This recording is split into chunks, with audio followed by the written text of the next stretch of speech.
Thank you, Jim. Yes, you said it best. Judy was larger than life, but the thing about, Kathy, but with Kathy, she loved the town, and she was very loyal to her family, her friends, and when Steve McNally stepped aside and Kathy had to jump in and be chair and to go from that point forward over the last 11 years, those were large shoes to fill. So definitely a friend for the community, but definitely she's going to be missed. And so rest in peace, my friend. And also for you, every people at home, keep Judy Flynn in your prayers as well. Um, and she's going through a tough time herself. Thank you, Peter. The first order of business, I'm going to go a little out of order because we have an important item on 4G. If Judy, if you could grab that, which is town council's opinion relative to the Board of Selectmen performing the duties of the Board of Sewer Commissioners. So we just wanted to kind of answer that early in the meeting. So if maybe you could read or summarize at your leisure.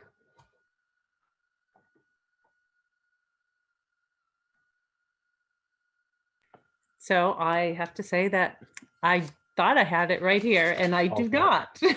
So I just got very flustered. That's fine. I can pull it up on from the email, unless somebody else has it right there. I'm really sorry. That's okay. I also have it.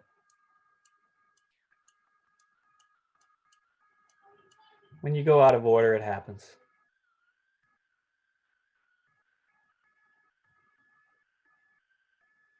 But it's very important. All right, so this is from Town Council.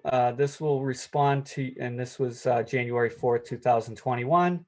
This will respond to your request for my opinion as Town Council as to whether the town must act pursuant to Mass General Law, Chapter 41, Section 21, in order to legally constitute a Board of Sewer Commissioners. And I'll summarize it a little bit because obviously we have a lot tonight. But in 2012, town meeting requested the General Court to enact Chapter 117 of the Acts of 2012. And it authorized the Board of Selectmen to act as sewer commissioners until such time as the town adopts legislation creating a Board of Sewer Commissioners. The special act constitutes the Board of Selectmen as the legally authorized Board of Sewer Commissioners, and that they are elected. And so to change that would have to go through a charter amendment process. And so that is the section that we operate under. And that is on the website in tonight's agenda under 4G.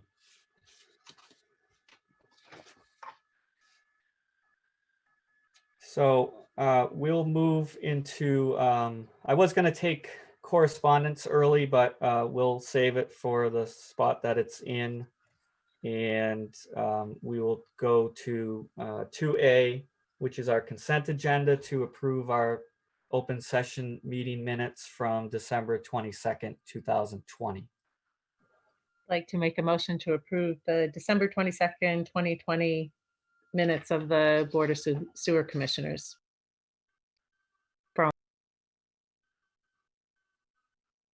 Is there a second? Slade, second. Roll call vote. George? Yes. Jared? Abstain. I was not there. Peter? Yes. Judy? Yes. Jim? Yes. 401. Approved. Okay. Our next order of business is sewer allocation updates. So we usually turn to staff for 3A Oak Bay Brewery at 140 Main Street. Thank you to the chairman. So as it relates to Oak Bay Brewery, at our last meeting, the board requested that we send a letter to the applicant, since we had not received any updates as of recent times. And I think there were at least 2 6-month reviews that were, I'll say, missed in terms of an update on the project. We had some sort of anecdotal evidence that the applicant may have abandoned his project in Bourne on Main Street and perhaps has chosen a different community to set up his brewery. So we sent a letter to Mr. Pullen, who was the applicant, on the 5th of January, requesting an update on his project. And the board had given him a 90-day extension, which expires on March 22nd, 2020, in order to give the board an update on his project. Although we haven't heard from him in writing related to that, there was some communication between him and the engineering department that essentially really what this was wrapped up in was, since it was in a flood zone, there was only a certain amount of money that he could put into the building. Essentially, a lot of the equipment is installed equipment, and it appeared that the value of that installed equipment was going to count towards that 50% value, which, from my conversations with him back in August, was going to make the project economically unfeasible. So our information at this point is his project is not on the table any longer. So he was approved for 2,256 gallons of allocation back in December of 2019, and had paid his application fee and his allocation fee at that time, those not being non-refundable. So I think at this point, we just wait for the March 22nd date to run out. And then I think at our next meeting that we have in March, we would formally turn that allocation back to the bucket, if you will. Okay, thank you.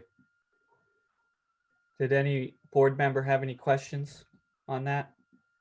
George? Thank you, Mr. Chair. I just was wondering if we should have that. This looks like this correspondence that Tim Lydon sent us. This looks like this was the text of a conversation, maybe a voice message.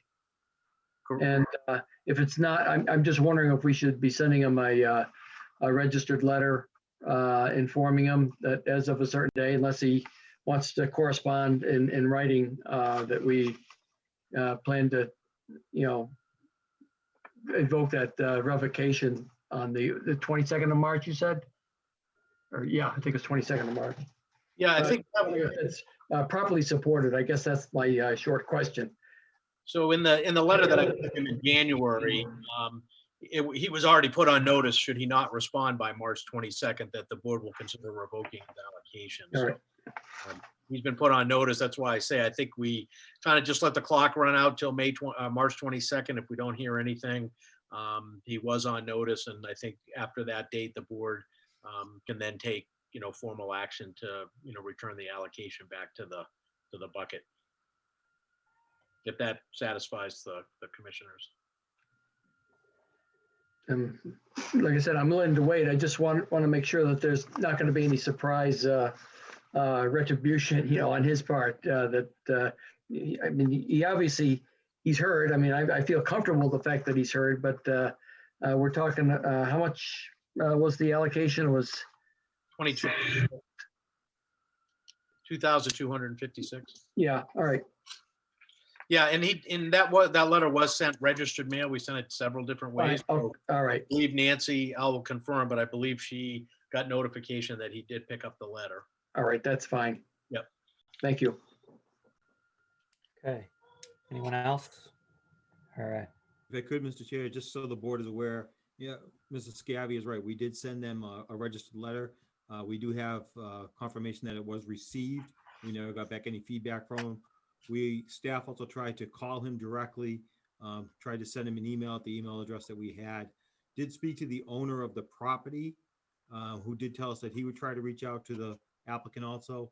And we've, other than the correspondence with Mr. Lydon, we've gotten no response from the applicant at all, none directly at all. Okay. Well, we have that deadline. It'll probably come and go, so we'll address it then. Judy, did you have your hand up? I was just wondering if we should vote on it just so that it's recognized in the minutes that we will be doing that in 3 months, or, in March, or, at the end of that time frame. But it sounds like, according to the letter, we can go ahead and revisit it in March. Yeah, and we did take a vote to make that March date, so I think we are okay. Thank you. Item 3B, the 205 Main Street. I'll hand that over to Mr. Lydon from engineering, and he can discuss his memo that's in the board's packet. Thank you, Tony. Tim Lydon, Bourne Engineering. So it used to be called Nick's Pizza. 205 Main Street was a former restaurant which we consider designated as fast food. There was only 19 seats previously, and for fast food for the Title V allocation, it would only be about 20 gallons per day per seat. But the minimum for a restaurant like that would be 1,000 gallons per day. So it's safe to say that whatever goes in there will probably use less than what our Title V would be. But because they'd be applying for the same use, it wouldn't really trigger anything with planning board. They'd be able to move in by right. Even a new restaurant would be allowed to move in by right. So therefore, it doesn't have planning board review. So I kind of understand that it wouldn't need sewer review. Okay. All right. Does the board have any questions or comments on that? As I scroll. Okay, up. Judy. Seems pretty straightforward. And I think it seems like it would be appropriate to make a motion to confirm that the project located at 205 Main Street does not require sewer allocation as outlined in the Town of Bourne Commercial Wastewater Management Allocation Policy, Section 1, purposes of these policies and procedures. It's a motion. I'll second. Slade? Okay, roll call vote. Judy, Yes. George, Yes. Peter, Yes. Jared, Yes. Jim, yes, unanimous, 500. Okay. So moving right along, I'm sure everybody's looking forward to the item 4A. I just wanted to take a moment here and just say a few things because I think it's helpful for timeline and discussion purposes. So prior to 2018, when I came on the board, the Upper Bay project was something that was already in the works. And I actually had never met Corin Peterson, who's here tonight to help represent them. Before that, it was a conversation that she wanted to advise the new sewer commissioners about, that there was a project that they had been grant funded to undertake. And over the last couple of years, they've presented a couple times. And I think last time they presented was November of 2020, just a couple months ago. And then we received a letter from the Buzzards Bay Coalition that they wanted to, that they asked us if they could present the science of their project at one of our meetings. And so that's tonight. And so we're going to have a 15-minute presentation from them. And then I'm hoping to have questions and answers for about 30 minutes or so. If we can't get to all of the questions, the coalition has assured me that they will respond at another meeting. And obviously nothing is going to be voted or solved tonight. And, you know, there's been a lot of, I think the Keach word now is incitement on Facebook about the project. But I don't respond on Facebook as a public official representing a regulatory board on behalf of the town, because it exposes the town to liability in litigation if I made any broad brush statements without hearing, their evidence first. And so I try to, I would hope that we all make our decisions based on fact and not fear.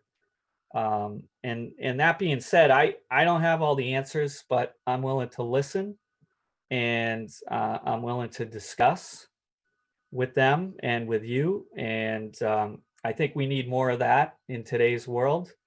A lot of people have forgotten how it is to sit across from each other and discuss things in a very civilized way. And I think, besides coronavirus, we have another virus that we're battling, and it's taking away our public discourse and kindness to one another. So tonight, we're looking to be respectful, civil, and kind. And I leave you with this, that, we're all part of the solution here. If any of us have our septic pumped, it goes to the Wareham plant, and it ends up back in our coastal environment. That's just a fact. And so no matter what, we all have to be part of the solution moving forward. So whether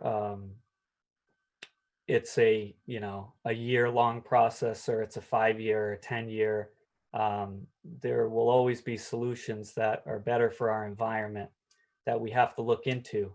And so tonight, this is one study of a potential solution that we're going to get to hear about. And they have their scientists that did their studies with us tonight to explain the science and what they arrived at. So I'm hoping that we can all listen, and then at the end, again, please raise your hand on the and I will work with my clerk, Judy, and we will try to get an order of questions answered appropriately. So that being said, I do appreciate 70 plus people that have attended tonight. I think that's great. I think that is community interaction. And this is, it's going to be, very good exposure for the project and awareness of what we have before us. So I will turn it over to Corin, and you can present how you'd like. Excellent. Thank you, Mr. Chair and fellow commissioners. I really appreciate the opportunity to be back before you. So I'm going to share my screen. Oh, I need permission to share my screen. Okay.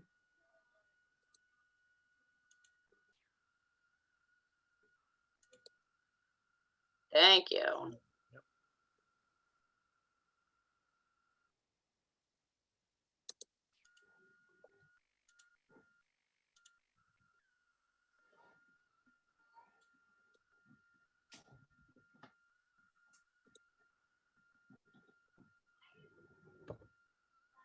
All right, everybody can see the Upper Bay project on their screens. So again, thank you. So thank you again for giving us the opportunity to come back before you and answer some of the questions that have come up since the last time I was before you in November. While this evening is focused on the science completed to date, I also want to reiterate what the chairman said, that there are many pieces of this project that warrant public discussion, and we look forward to coming back and talking about all of the aspects of this project, not just the science, but everything about it. Before I turn it over to the science team and introduce them, I wanted to give a very quick overview for those of you who are unfamiliar with the project.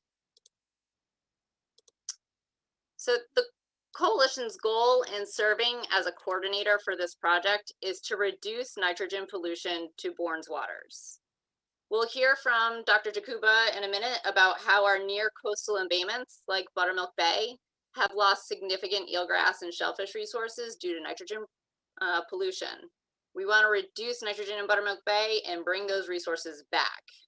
In short, the problem is that we have significant amounts of pollution that are degrading our nearshore embayments like Buttermilk Bay. The sources of pollution are existing Title V septic systems, which are not treating for nitrogen. And this results in the very heavy nitrogen plumes from septic systems discharging to Buttermilk Bay.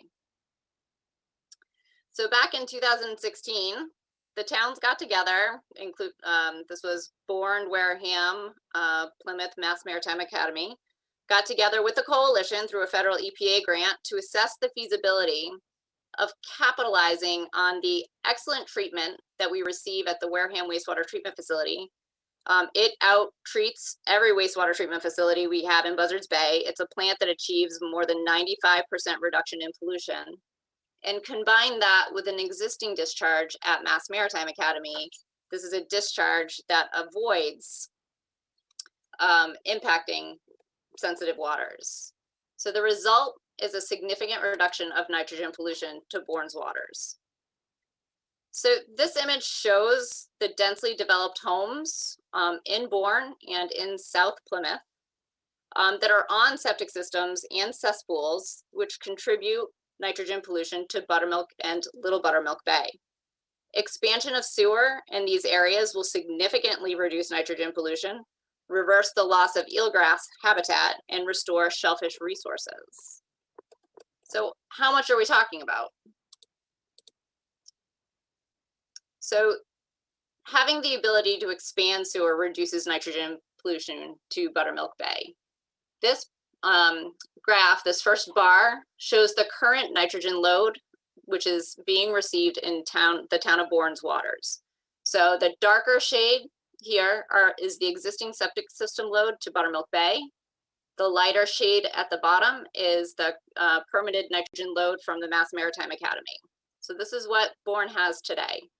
This project will reduce nitrogen to Bourne's waters by a net nitrogen reduction of 24,000 pounds. That's more than 1,300 homes reducing nitrogen.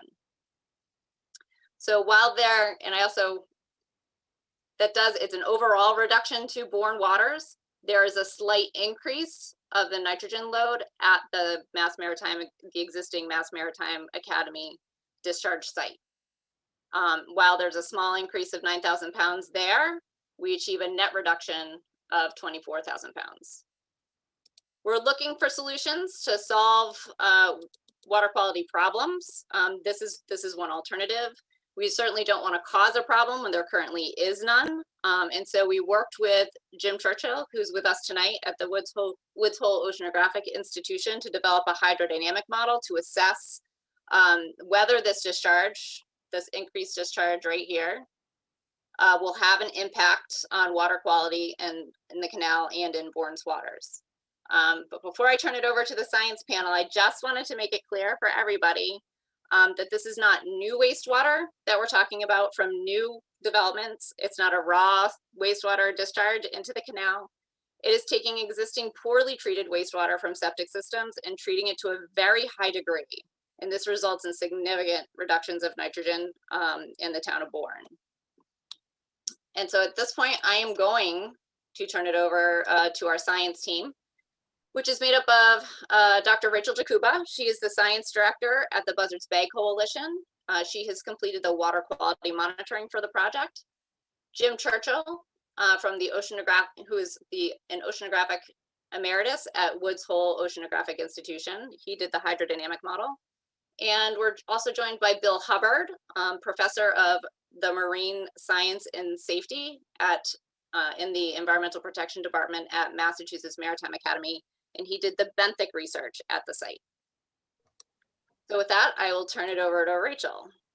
Thanks, Corin. So Corin just talked about how much nitrogen is deposited into the waterways, and I'm going to speak for a few minutes about how we've measured the impact of that nitrogen on water quality. So the Buzzards Bay Coalition has been measuring water quality around Buzzards Bay since 1992. The blue stations, the blue dots on this map represent locations where we measure the nitrogen concentration 4 times during the summer each year. Corin, you can go to the next slide.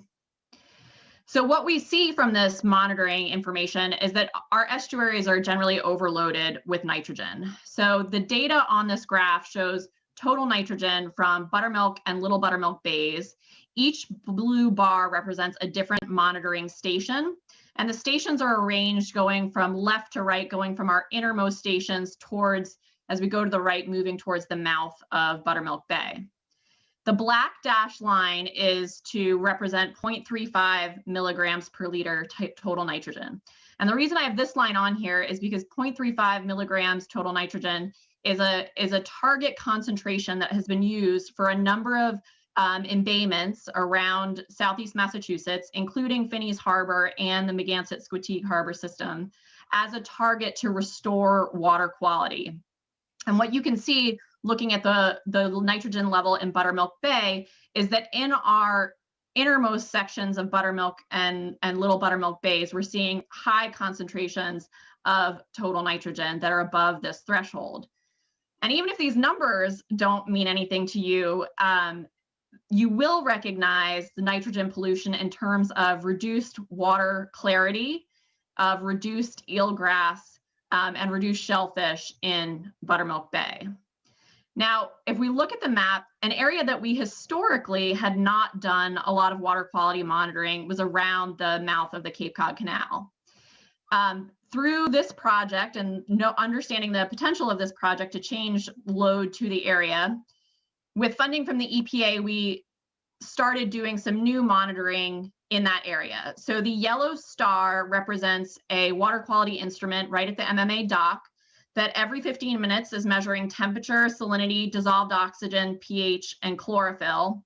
And the red dots are where we've added several water quality stations for measuring total nitrogen. You can go to the next slide, Corin. So when we look at what this new monitoring is showing us, the red bars now are some of these red stations that have been added. And you can see that the total nitrogen concentrations in Upper Buzzards Bay are lower than those in Buttermilk Bay. And this is exactly what we would expect because of the high level of flushing around the mouth of the canal and in the Cape Cod Canal. So looking forward, how do we expect this project to impact water quality? So Corin, thank you. So first, there would be the removal of a large source of nitrogen to Buttermilk Bay by retiring the Title V septic systems around Buttermilk Bay and connecting those Title V systems to the Wareham wastewater treatment plant. So right now, those total Title V systems, their wastewater is going into the groundwater and going directly into Buttermilk Bay and Little Buttermilk Bay. And instead, we'd be removing those homes, removing that discharge to Buttermilk and Little Buttermilk Bay, taking the wastewater, going to the Wareham wastewater treatment plant where we get this excellent nitrogen removal. So again, as Corin said, over 95% of the nitrogen is removed from the wastewater at the plant. And then in addition to that high level of treatment, the remaining 5%, so the little bit that's left, is now no longer going to be discharged into our sensitive inner estuaries and is instead going to be moved to the Maritime existing outfall at the Cape Cod Canal. So in addition, the high level of nitrogen treatment that the Wareham treatment plant provides, an ancillary benefit is that it also does a good job of removing many contaminants of emerging concern. And these are contaminants that are not removed by our Title V septic systems. And also when we have a centralized wastewater treatment facility, that provides an opportunity as we move forward into the future to more easily add treatment trains to address some of these emerging contaminants as we learn more about how to treat for them. So this summarizes the existing water quality conditions in the area and also how we expect the project to benefit water quality. And so with that, I'm going to turn it over to Jim Churchill to tell us about some of the modeling that he's done. Okay, thanks very much, Rachel. I'm Jim Churchill, as Rachel said. I'm from Woods Hole Oceanographic Institution. And what I'm going to show is results of a study that we did to frame the impact of the total nitrogen that would be released at the proposed discharge on sensitive areas in Bourne and in upper Buzzards Bay. And this is a combined measurement and modeling study. The measurements are used to define the existing concentration of total nitrogen in these sensitive areas.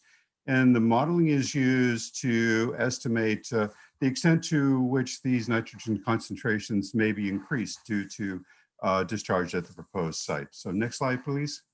So getting right into it, the measurements that are used in this site are principally from the Buzzards Bay Coalition Citizen Science Program. And what I'll show here is analysis of the measurements taken at these red dots here, which, as Rachel noted, have been visited in the summer with samples taken at least 4 times over the summer since 1992. So we have a great deal of data here, and the concentrations of total nitrogen that come from these data are very well defined. So next slide, please. Okay, so the modeling is actually a model system. It consists of a hydrodynamic model to simulate the currents, temperature distribution, salinity distribution, et cetera, in the system. And the velocities that are generated by this are used by the second model, which is a Plume tracking model, which takes those velocities generated by the hydrodynamic model and traces the movement of effluent discharge, in this case at the Maritime site, throughout the system. Okay, next slide, please. Okay, so this is the domain of the hydrodynamic model. It covers, of course, all of Cape Cod and Mass Bay, Buzzards Bay, and much of the coastal ocean off of southern New England. It's been used by a number of people, by my colleague, Jeff Coles at UMass Dartmouth, and myself in a number of studies. And it has been subjected to extensive testing through comparison with measurements. And as an example, on the next slide, I show here an example of a comparison with measurements that we're taking at the magenta triangle in the navigation channel in the upper part of Buzzards Bay. In the upper left-hand panel, you will see a comparison of the measured currents at that site and the modeled currents at that site. And you can see, and this is typical of the comparisons that we made. It hit it right on. Now what I show in the rest of the slide are the currents in the region according to the model. They're shown both as vectors and on a color scale, which is according to the scale on the right-hand side of the chart is proportional to the velocity magnitude. And what this shows is that the water coming out of the canal and going into the canal during the course of a tide pretty much goes along that navigation channel. When it's coming out of the channel, it's very much like blowing through a straw. And you can see that not much of that flow, not much of that velocity peels off into these smaller embayments, and the contaminants introduced into the canal will do the same thing. And so, and the next slide, please. Okay, so the Plume tracking model, as I noted, this uses the velocity generated by the hydrodynamic model. It has the same domain as the hydrodynamic model. And what it does is it takes the velocities and it moves the contaminants released at the discharge site, indicated by the D, through the system by exchanging the mass through these little honeycomb type cells. And there are also, I think, 20 vertical layers in this model too. So it defines the region in very, very high resolution, and particularly horizontal resolution. These cells are of order tens of meters. So we really define the concentration field in this region with high resolution. So in the next slide, I show the discharge scenario that I applied in getting the results that I'll show in just a second. First of all, we assumed there's tertiary treatment, which the proposed discharge will have. This should have a concentration coming out the pipe of total nitrogen of roughly 3 milligrams per liter. Now, the proposed discharge volume per day will be 3.5 million gallons per day. I up this in the scenarios that I'll show in the model runs that the results from which I'll show to 10 million gallons per day as something like a worst case scenario. In case suddenly there are more houses built in Bourne and we have to increase the discharge. So what I'll show right now is the results of a modeling scenario which is more severe with regard to the amount of water, amount of effluent that's going to be discharged at the canal over the course of a day. So in the next slide. This is the, do you want to cover? Sorry, Jim, I'm ahead of you. Okay, I'm sorry, yeah. Okay, so in the next slide, I'm going to, in the results here, deal with just two questions. What is the dilution expected near the discharge? How much do we expect the concentration from the discharge to reduce very close to the discharge due to the natural mixing? And what effect will the discharge have on the total nitrogen in sensitive areas in the upper part of Buzzards Bay? So in the next slide, I answer question one. And what I show here is what's called the dilution ratio. It's the ratio of the concentration of total nitrogen that's coming out at the end of the discharge pipe to the concentration of total nitrogen due to that discharge in the water according to the model. And the 1,000 to 1 dilution horizon is important. It's an important management benchmark. So you see that horizon is very close to the discharge location, only a couple hundred meters away on either side. Everything beyond that horizon is more dilute. And so we achieve a very high degree of initial dilution very close to the discharge location. Now, in the next slide, I deal with question two, which is what effect will this discharge have on total nitrogen concentrations in these sensitive areas in the upper part of the bay? So what I show in the right-hand panel and the gray bars are the measured concentrations, what I call the existing concentration or the background concentration of total nitrogen in these three sensitive areas of Buttermilk Bay, Butler Cove, and Onset Bay, and also in the nearshore region of Cape Cod Bay, where we also had some data on the existing concentration. These tiny sliver bars above that, that is the additional total nitrogen concentration that we expect according to the model. This is averaged over a month in these three areas plus in Cape Cod Bay, where I average the concentration from the model over those green areas indicated on the left-hand panel. So these are tiny, tiny additions in the monthly average fields. And it's basically just a little tick. And it's certainly not going to adversely impact the biology of the system. It's not going to initiate any harmful algal blooms or any phytoplankton blooms or anything like that. These are very low level additions according to the model of the total nitrogen concentration. Now, this is averaged over a month. On the next slide, what I show is the ratio of the modeled concentration in these various regions over the course of every day, of every hour actually, throughout July 2015 to these background or existing concentrations. And at no time over this month does the model show that these computed total nitrogen concentrations crack 1% or crack the 1% level of the existing concentration. So again, very, very small additions according to the model in the total nitrogen concentrations in these sensitive areas in Upper Buzzards Bay. You go over to Cape Cod Bay and this ratio never cracks 0.25%. Remember, this is for a higher discharge volume than is being proposed. So in the final slide, so, you know, there's also a question about the loading and how much nitrogen are we going to load into Buzzards Bay and into these sensitive waters. Now, first of all, as Corin and Rachel pointed out, we're going to reduce the overall nitrogen going into Buzzards Bay because we're going to capture a lot of that nitrogen through the sewage treatment process.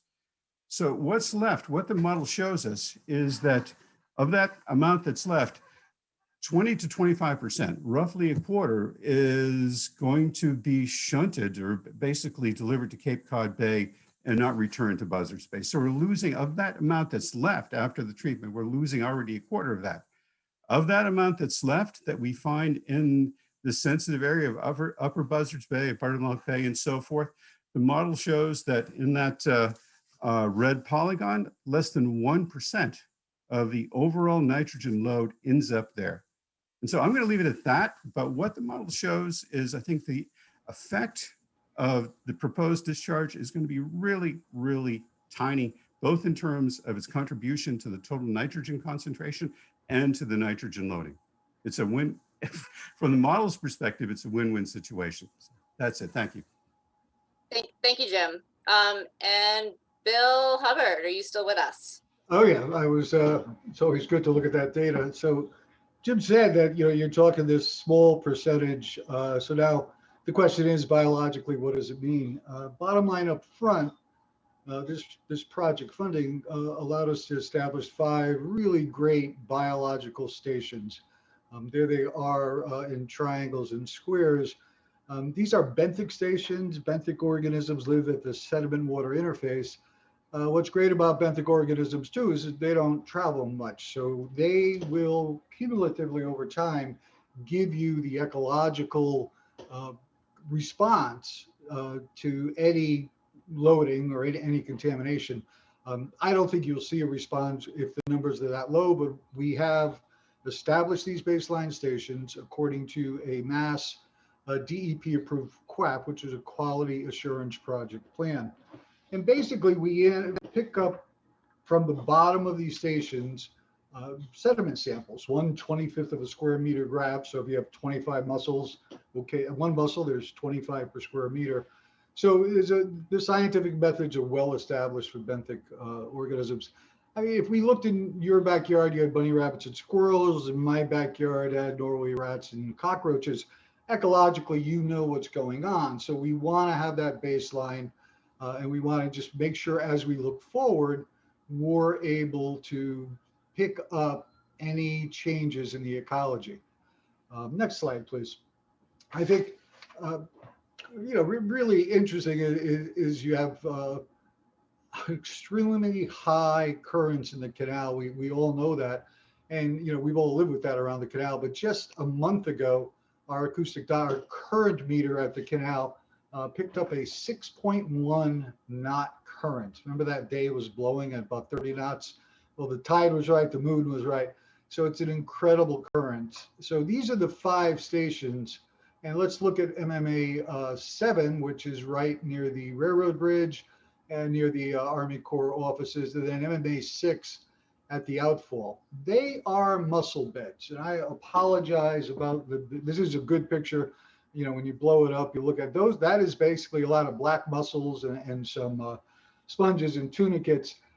Both those stations look exactly the same. So if you're in the canal and you're getting hit with 3, 4, 5 knot currents, you better be able to hold on. And certainly the mussel beds can. We did this at slack tide, and in comes the tautog, and they wanted to munch on that. But the video has latitude, longitude, time, and date in print. So we're pretty good. We have video transects. We could always go back and compare for any changes. The MMA 4, that's over behind the dolphins, those pilings that people, if your ship gets into trouble, the pilings are where you would, Cape Cod Canal would have you tie off. It's the edge of an eelgrass bed. MMA 3 is right at the edge of that eelgrass bed near that nice big clam flat. We're not in the eelgrass, it's just down below it a bit. And it's more of a sandy silt. And then MMA 5, which is at our docks that we cut, the Mass Maritime, that's a crepidula bed. So that's that slipper shell. You've all seen them along the beaches. They're actually filter feeders. So when water moves quickly in an area, they do well. They change the bottom from the sandy mud you might see to a little more silty because they'll hold the silts. Next slide, please. So the data tells us the lowest numbers of organisms, and it doesn't really matter about the number of individuals, in my opinion. If you have a lot of cockroaches in your yard, I mean, it doesn't matter the number, but it's kind of the species, what lives there. And it's not that the canal stations are stressed from an ecological point of view, from a contaminant point of view, but ecologically, that current is so fast, only so many organisms can live there. Sum total is we have nothing unique here. The water quality, I think it's pretty clear, is low. But even so, there's no sensitive receptors, and there's not a lot of total organic carbon and silt in the system. So we'll be able to track any changes. But honestly, if these organisms could live in the estuary and salinity changes and water temperature goes high and low, I think you've got a pretty hardy ecological feature there. But we'll be able to monitor that through the years. I'll turn it back to Corinne, and I think we're taking questions. And that's all we've got, Mr. Chairman. So I do want to point out that the studies that we talked about this evening are on the Buzzards Bay Coalition's website, in the Upper Bay Project portion of our website. And we're open to questions now, but again, I reiterate, if folks have questions, please reach out to me, and I will make sure that they get answered.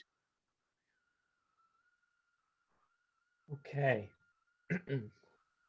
I do have an order of people who have raised hands, if you'd like them. Thank you, Judy. I would. Who do we have first?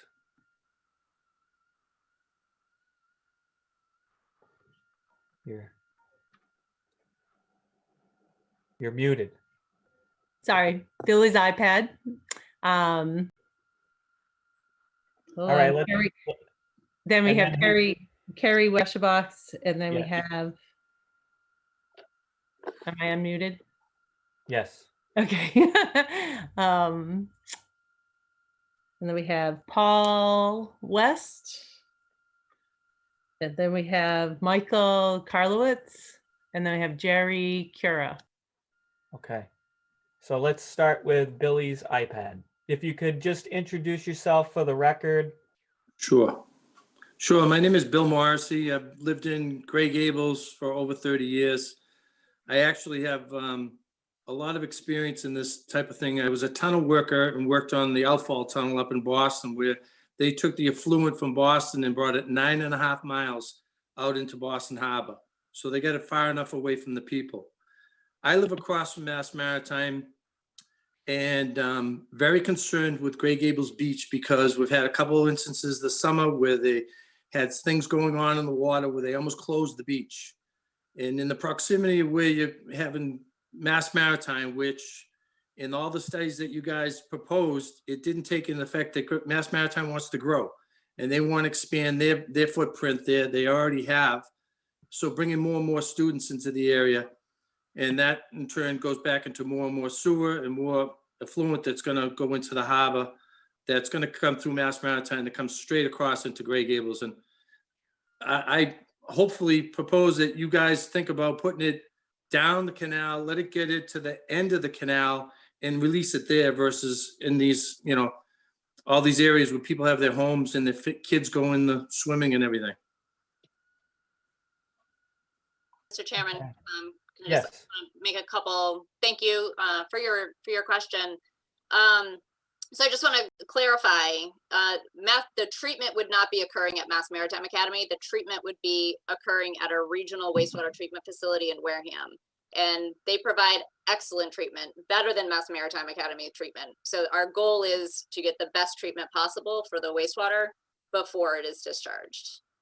And so the concern, so if Mass Maritime Academy were to grow, all of that wastewater goes to Wareham to a regional wastewater treatment plant for treatment first, and then comes back and is discharged at this existing location. I believe the numbers that are being dealt with does include the projected growth at Mass Maritime also. So the calculations Jim Churchill included that, and it's that zone nearby. But good comment. Yeah, let me just jump in there too. Actually, the calculations that I showed, the volume discharge was almost 3 times greater than the proposed discharge. So that would certainly accommodate significant increase in the overall stress on the system due to build out either in Mass Maritime or in the residential part of Bourne. Now, if there is specific concern about the effluent going into a particular area such as yours, Billy, we could interrogate the model to determine what the concentration should be. And, I'm happy to work through Buzzards Bay Coalition to address any of the sort of local problems. Thank you. I just want, just before we get to the next question, I think it's important for everyone to be on the same page. So maybe someone from your team, Corin, could just talk about the type of water quality that comes out of the outfall pipe, because I think that there's varying degrees of what people think of what comes out of that pipe. And obviously, what comes out of the Mass Maritime pipe now is different from what you're talking about. But in your concept here, what kind of water would be coming out of the pipe? Thank you, Mr. Chairman. Yeah, so we're talking about highly treated wastewater. That's why we want to capitalize on the opportunity to use a regional plant in Wareham that uses state-of-the-art technology to get all of the contaminants and the pollutions out of it. So it is not raw sewage. The levels coming out of the Wareham wastewater treatment plant are, you know, the best we see statewide in terms of nitrogen pollution. And so in looking at a regional wastewater treatment facility, we're going to use that extensive treatment. We are going to take redundant measures to make sure that it's very high quality. It'll be much higher quality than what is currently coming out of Mass Maritime Academy's discharge pipe. Okay, thank you. So I think our next question was Carrie. Carrie Westrop. Yes, thank you. So literally when I tell people where I live, I say across the canal from the football field at Mass Maritime. So when I say I literally can't get any closer, I think there's one other neighbor, but like exactly away from it. When I say that's exactly where I am, you find the football field, you find my house. So I'm exactly across from there. And I had two questions. The first is that 10 million, which, you know, is 3 times what they're looking now. They have a date when that might be reached. Is that a 2030 number? Is that a never ever number? Is that we're going to control growth so we never get to the 10 million? Corin? Yeah, sorry, I had to unmute myself. It is so unlikely that we ever get to 10 million gallons per day there. The 3.5 million gallons that's projected right now is like your 40, we're going to get there in 40 years. Okay. 10 million, where the 10 million gallon per day came from is a very like high level estimate. You know, if we sewered everybody and anything around, and that's just, we're just never going to do that. And so it's a very conservative estimate to see what the model would show. Okay. And then my next question is, I know these are long time studies that they've been doing for an awful long time, but it seems like everything is in that little red box is on the opposite side of the canal. I mean, I'm only 300 feet away from there, but there's nothing around, you know, right across a Little Fisherman's Beach. There's nothing in Gray Gables Beach. There's no testing sites on our side of the canal until you get all the way out to the Dolphins, which is well past it. If you're able to see increases around the back and into Buttermilk Bay, what are you going to see right at Gray Gables Beach, at Fisherman's Beach? There's tons of fishing and a lot of shellfishing, you know, lobstering and everything that goes along right across there. And there doesn't seem to be any monitoring across the street from where the project is happening. I can address that question. So in terms of what that you're right that the stations in the canal are focused on the Mass Maritime Academy side of the canal. And the reason we focused on that side is because that is the side that is more, you know, where the existing discharge is, and it's more proximal to where the modified discharge would be. And so we focused over there looking for the worst case scenario. I mean, what you can see is the water quality in the canal and on the Mass Maritime Academy side is doing great. We have much lower total nitrogen concentrations there than up in Buttermilk Bay and our inner estuaries. So I would expect that anything on the other side of the canal is going to be a better case than what we're seeing on the north side of the canal. That's not to say that we can't add monitoring stations on the south side of the canal, but the reason we focused where we did was looking for where we would expect higher impacts to be. Okay. Judy, who was next? Paul West. Paul West. If you could just introduce yourself quickly. Hi, it's Paul Alfano. I live over in Jefferson. And I'm actually, I think, a little bit closer than Kerry because I stick out a little bit further. So I look at the football field as well. When I first started reading about this in the papers, it was talking about, basically getting nitrogen out of and I don't know the rivers, what is it, Agawam and Weantic or whatever down in Wareham or whatever. But now we're talking, highly about Buttermilk Bay. And then I saw this thing come up and say, okay, we're going to be now surging Buttermilk Bay area, which is probably, and I say this nicely, it's probably one of the least expensive areas in Bourne. But now we're talking about surging all that. So that's betterments. So I'm wondering what type of economic costs, the Selectmen Surge Commissioners are looking at on, that type of impact when they decide on this, what, is to surge all that. Then, I think one of the questions was answered about, how this discharge. So right now, Maritime is discharging directly out from their storage plant. But now you're saying that basically that's going to be sent to Wareham and then come back to us.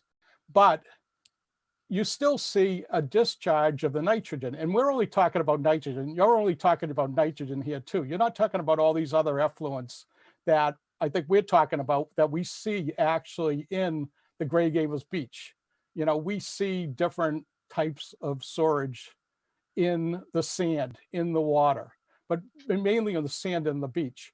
But, how do you take account that there's going to be an increase in nitrogen? Like what is Maritime not doing anything to basically, and I say this nicely again, to clean up their act? You could just be direct. We're doing the best we can. It's certainly a good system, improved in the 90s to ultraviolet. I believe it was said the water quality that will be coming out of the future project, is better than what we can do at Mass Maritime. So it was a decision at Mass Maritime, not just because, well, in the future we might expand. We said, all right, well, we could expand our capacity, but in due deference, we want to have a better discharge. We'll send our discharge all the way up to Wareham, and then it comes all the way back and discharges in the same place. So if you just took everything else out of the equation, Mass Maritime will have a cleaner, better discharge. And just, and I'm not sure if it's for this time or if it's for another time, but, I think what everybody's concerned about here, and everybody sees it, what happens if the pumping station breaks? What happens if the guy who's supposed to, and Bill, I live right across, there's lights kept on the boats because the last kid off the boat forgets to turn off the back lights on the boat. So what happens when someone forgets to turn off the lights in the power plant, on the wastewater treatment plant? That's what I think we're very concerned about. Sure, and that might be my lab that we forget to turn the lights off. So you're absolutely right. But I believe it. I'll let someone better than me answer it. There is redundancy and emergency operation, and I believe a 2-day backup should there be a severe storm in Wareham. At Mass Maritime, we just shut it down and we hold. I can't tell you how long we could hold the effluent for, but I believe we had a discussion, and Corin, you may know it better than I, of the backups should the power go out, a storm come, and there's a disaster at the plant. Yes, thank you, Bill. And I actually have GHD, I know, is here as well, and they have been working on the design for the expansion of our regional wastewater treatment facility. And in that design, we are thinking the design takes into consideration the redundant measures that are needed in order to prevent that catastrophic event. So the ability to hold 24 or 48 hours worth of wastewater so that doesn't end up, so that we don't have untreated wastewater in the canal. Redundant banks of UV lights. So if we have one UV bank light go on, it's automatically switched to the other UV bank light. It's, making sure we have redundant, generators on site if we have a power outage. And so PT's been really good at thinking these things through to minimize as much as humanly possible any malfunction. Okay. Thank you for those questions too, Paul. Who was next, Judy? Michael Karlowitz. Mike Karlowitz. Thank you. I'm a resident of Buzzards Bay, live near where Red Brook enters the bay, Buttermilk Bay. What I think I'm hearing you say is that if we install sewers and we connect this system together, we would be slightly increasing the outflow from the pipe at Mass Maritime. But at the same time, we would be significantly reducing the amount of polluted groundwater, septic water that's flowing more directly into Buttermilk Bay, Little Buttermilk Bay, and the other watersheds around here. Am I hearing that correctly? And then a second question, if you don't mind. I know it's a slightly different topic, but how does the amount of pollution coming out of the outflow compare to the other kinds of pollution that come through on ship traffic, on all the boat traffic that we have around here seasonally? So can you just sort of give us the scale?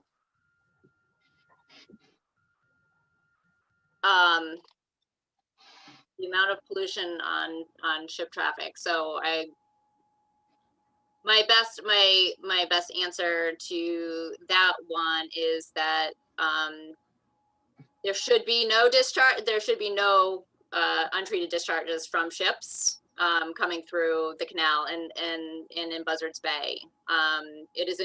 Buzzards Bay is a no discharge zone, and so they should be headed to a pump out station. But in the event that we do have some bad actors, that boat traffic is releasing untreated sewage into the bay, including, which doesn't treat for bacteria. The discharge that's coming out of Mass Maritime Academy is going to be completely treated from bacteria and fecals. And so it's a much cleaner discharge than from boats. And as for the other question, am I understanding correctly? So we are getting a slight increase from the outflow, but a 30-50% decrease in the back bays, in the smaller channels, in Red Brook up through, where I'm going kayaking. I'm eventually going to see less pollution in there at the price of slightly more at the tip of the outflow. That is correct. Thank you. Okay, thank you for those questions. Judy. Jerry Cura.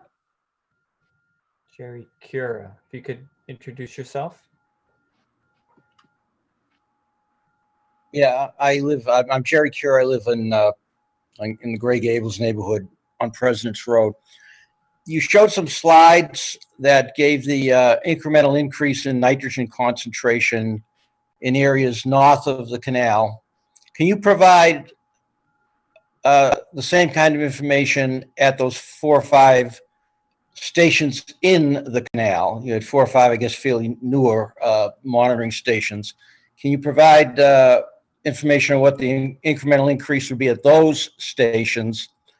And is it possible for the model to address the mixing between the discharge as it comes into the canal and those small coves on the southern side of the canal, like Gray Gables Beach? And can you also provide the incremental loading to those beaches or coves once the system comes online? And those are the questions I had, which I think other people have alluded to as well. Thank you. Thank you, Jerry. Bob Dwyer. Okay, can I just oh yes, jump in? Yeah, feel free. Okay, I'm sorry. Yeah, no, I think that's a very good question, Jerry. It echoes what Billy brought up a little bit earlier. And as I said, the model can easily be interrogated. The model results can easily be interrogated to produce the incremental change in concentration in any areas.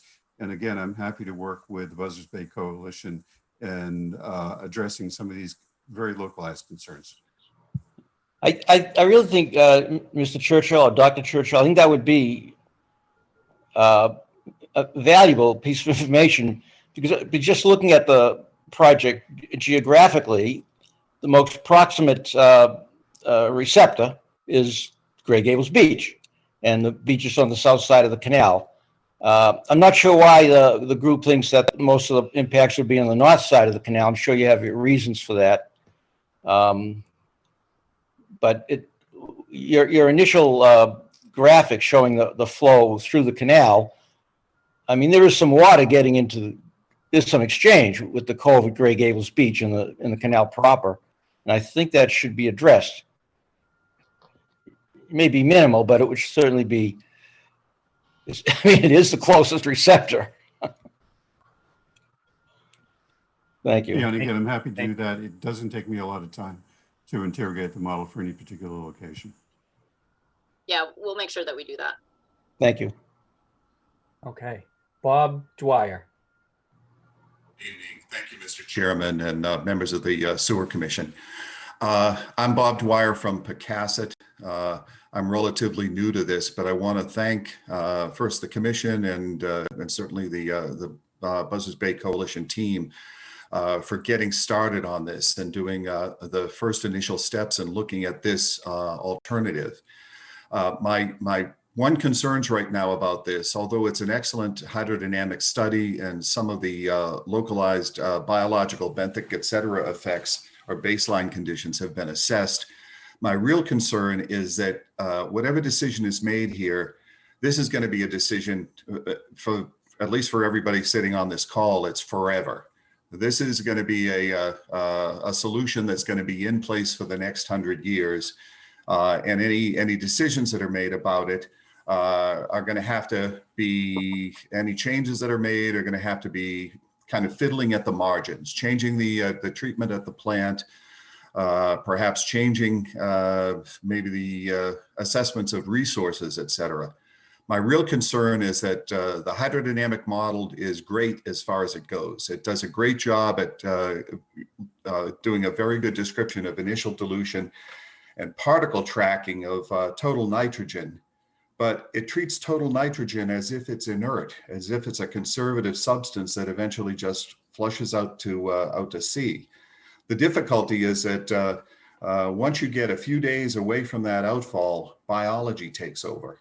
The nitrogen is available to grow algae. The algae potentially can, if they're not consumed by shellfish and oysters, et cetera, can eventually die and sink to the bottom. Also, other substances that are discharged include suspended solids. Even if they're at a limit of, I think the state limit is something like 30 milligrams per liter of total suspended solids.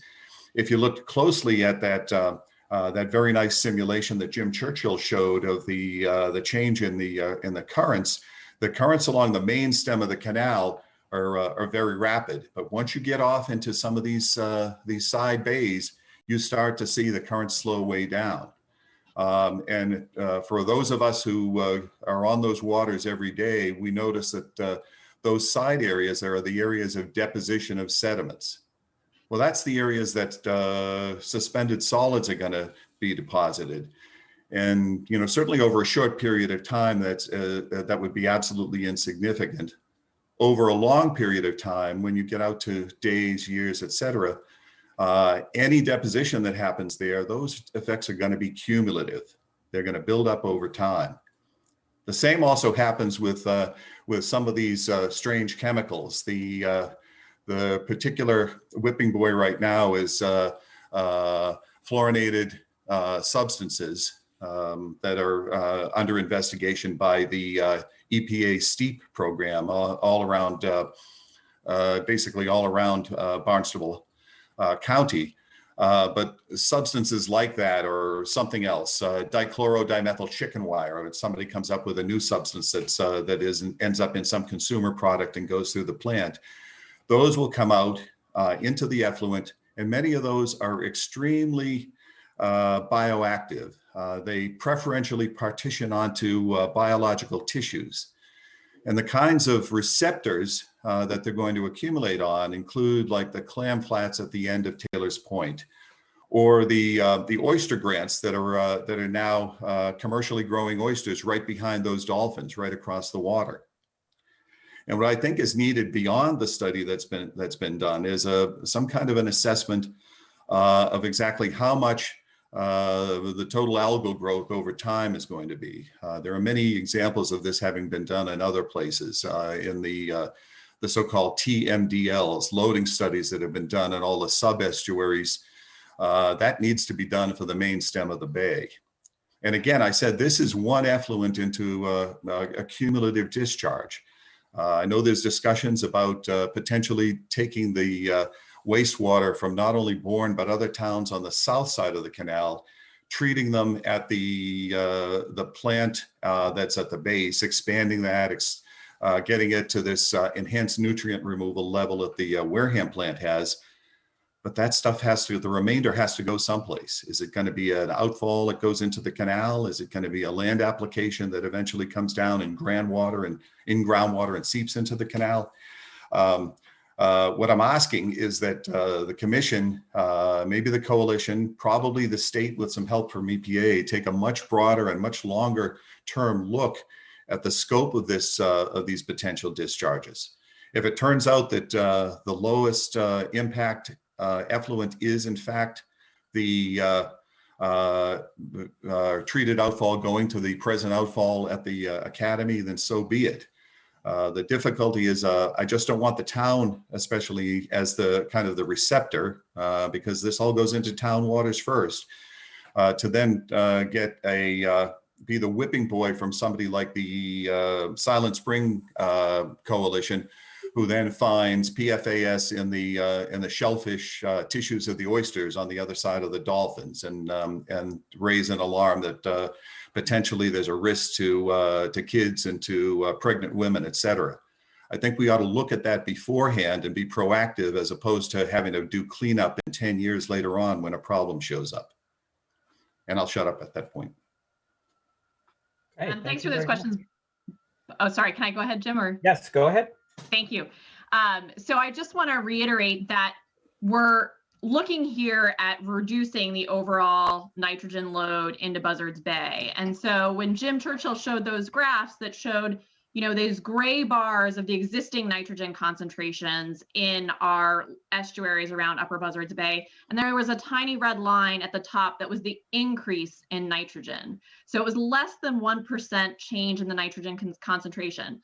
And those bars, that actually doesn't take into account any of the additional sewering in Buttermilk Bay. So the incremental increase that we're seeing there is not, in reality, is not going to be an increase if we sewer all around Buttermilk Bay. So that the existing load is just that. Those are measured existing concentrations. It doesn't take into account the decreases we would see from sewering, so from treating those septic systems for nitrogen where they're not being treated now. We have focused on nitrogen, but a lot of the wastewater that we're looking to clean up here is going right now through septic systems into the groundwater and directly into our near coastal waters. So the idea of this project is to get these septic system loads, to get treatment that is not happening at Mass Maritime Academy currently, get all that wastewater to where we know the treatment plant is extremely effective and can handle taking the nitrogen and these other contaminants out of the wastewater before it's discharged. We absolutely don't want to increase the problems, and we want to make sure that we are thinking ahead and preventing additional harm to these waters. There were so many things you said, Bob, that those are that I'm trying to remember what else I need to address. So maybe I'll stop there for now anyway. I'll also pipe in here that Bob Dwyer did put in a correspondence, and we can make sure that you get a hold of that, because that I think probably everything that you said was in that correspondence, Bob. Okay, Judy, who was next? John's Galaxy. Okay, I don't know how do I? Can you hear me? Yes, if you could just state your name, where you live. Hi, John Bonavith. I'm in Katomet. I want to thank everybody for their hard work and their time and involvement in this. This is a multifaceted problem, and I have a multitude of multifaceted questions and also some observations. It goes without saying the problem of the pollution of some of the estuaries like Buttermilk Bay. To a large degree, or to a certain degree, the problem is confined to those areas because they don't get flushed. So it's augmented, it's exacerbated in those estuaries. So you're gonna take and sewer those surroundings, those properties, which and have them treated in Wareham, right? One of the questions I have is exactly, or how much of that effluent, untreated nitrogen and other things is currently going into Buttermilk Bay versus what will be not just treated from Buttermilk Bay, but that discharge pipe is also going to be handling stuff from other areas as well, other towns, from Wareham, from perhaps Marion, for some other towns too, and ultimately end up being discharged at the Maritime Academy, along with the Maritime Academies. Now, another thing was someone said that it would be a minor increase to the amount of discharge from the Maritime Academy, and mathematically, I just don't see that that's possible. There's going to be it might reduce how much, the overall nitrogen that Maritime is contributing, but the overall nitrogen going into the Buzzards Bay has to increase. And I also want to say I agree with, and I commend with Bob Dwyer, because I think he's probably the smartest guy in the room here.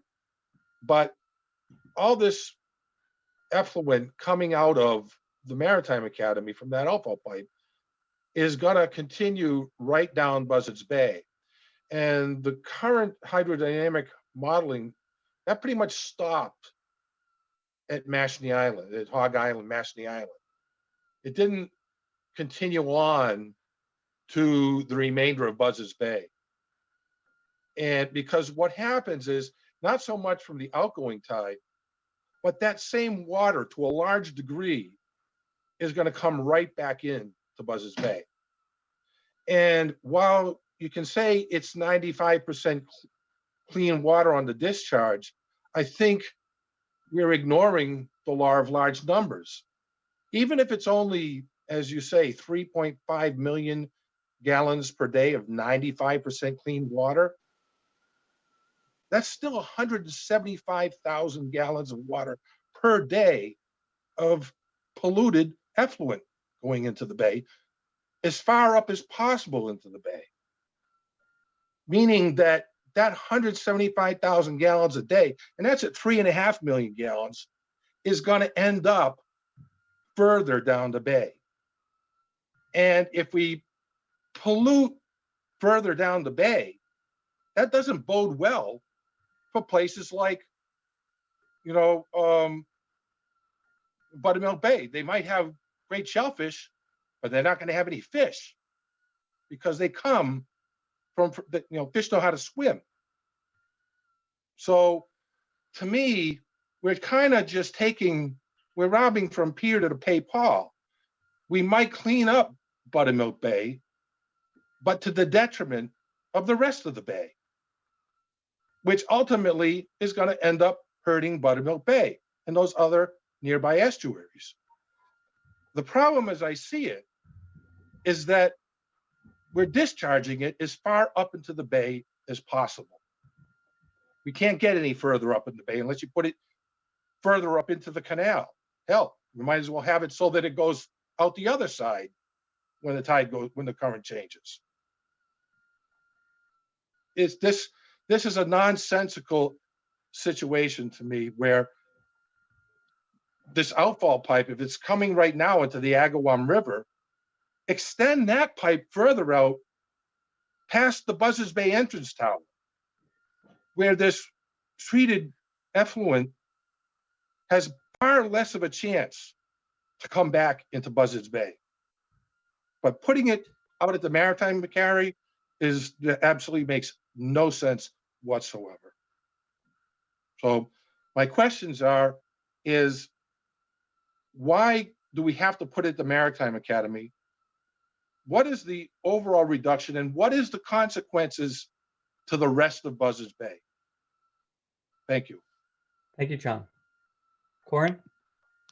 Thank you. Really good questions. I missed the first part of his question when you began, John, but I think I can provide some clarifications. So the overall reduction to Buzzards Bay is nearly 100,000 pounds.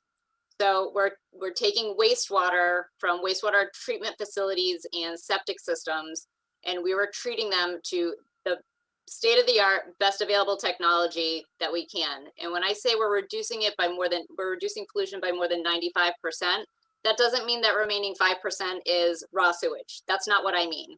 I mean that the total nitrogen that is being treated is being reduced by 95%. The wastewater treatment facility has to meet other limits to make sure that it is not treating it, making sure that the water is very, very clean. So that 95% doesn't mean that the remaining 5% is raw sewage. With respect to the Maritime Academy and why that location, there's an existing discharge at that location, and these are incredibly difficult to permit. We all have the plumbing is all in the ground.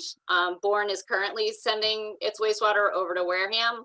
And so if we can turn it around and use Mass Maritime Academy's pipe, that is taking advantage of assets that have already been built. You know, you're right, John, if we could get it all the way out to the mouth of Buzzards Bay, that would be a great location for it. Probably not feasible. And I just want to reiterate that this is reducing the overall load to Buzzards Bay by nearly 100,000 pounds. I mean, it's a net reduction to Bourne's waters of 24,000 pounds. But when you take into account, you know, including Wareham and Marion, together with Bourne and South Plymouth, it's 100,000 pound reduction. But I'm happy to have a further conversation and make sure that I understand what your questions are and make sure we have the team be able to answer them. If I could just add, John, I showed the domain of the model in one of my earlier slides, and the model includes all of Buzzards Bay, the entire coastal ocean south of Long Island, all of Massachusetts Bay. And it includes the canal, and it accounts for the movement of the effluent through the canal and coming back. And if you're just talking about the status quo now and what we expect with the discharge, we're taking a lot of nitrogen out now that's currently going into Buzzards Bay. We're reducing that. I'll have to look at the numbers, but probably by a factor of 10. And so if you're talking about fish, you know, and the effect on fish in lower Buzzards Bay, they're going to be having cleaner water. And it's just, that's how the math comes out. So I just want to make that clear. And I want to just also point out that the model really encompasses the entire domain of interest. Yeah, I don't know if I agree with that, but. Well, I'm happy to show you the model, and I'm happy to sit down with you if we ever have an opportunity after COVID and show you the model results.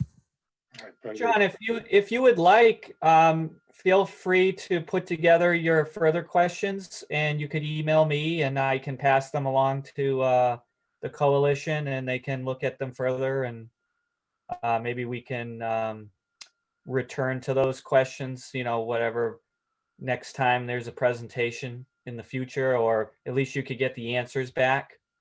All right, sounds good. Okay, great. That would be great. Judy. Scott Conlon. Scott Conlon. Hi, good evening. So Scott Conlon, also a Grey Gables resident, live in close proximity to Grey Gables Beach. So as I listen to this, a lot of interesting data and analysis and discussions around models that are presented that, to be honest, I don't follow all the science behind them. I do follow models, but in a different industry. So can't quite follow some of the oceanographic models. What I do know is that models aren't always right. So I guess I have a couple of questions here tonight. Models, first of all, are based on assumptions, based on forecasts, based on forecasted data, historical data. What I guess my first question would be, and which hasn't really been introduced today, is what could go wrong? If, you know, what could go wrong with these assumptions? What could go wrong with this project? What are the risks? And my second, I guess, observation is we're listening to a presentation from a coalition who has specialists in the field of treating water, analyzing some of the conditions based around this project. My question to the commission, who do you have hired to represent the people of Bourne? Who is advocating on behalf of people that aren't locked in with the science? It was refreshing to hear Bob Dwyer speak as someone that I didn't really understand what he was saying, but he clearly was locked into the field of environmental science. I guess my concern is we have a team of specialists that are clearly representing a project that wants to be put forward. And I don't really know who is advocating for the other side of the table, which are the people that live in Bourne that have these concerns. And I've yet to hear one thing about what could potentially go wrong. Thank you. Thanks, Scott. Just to answer your question about the commission quickly before they answer your other question, we have environmental partners, which we just recently signed on for our comprehensive wastewater management program. And they're actually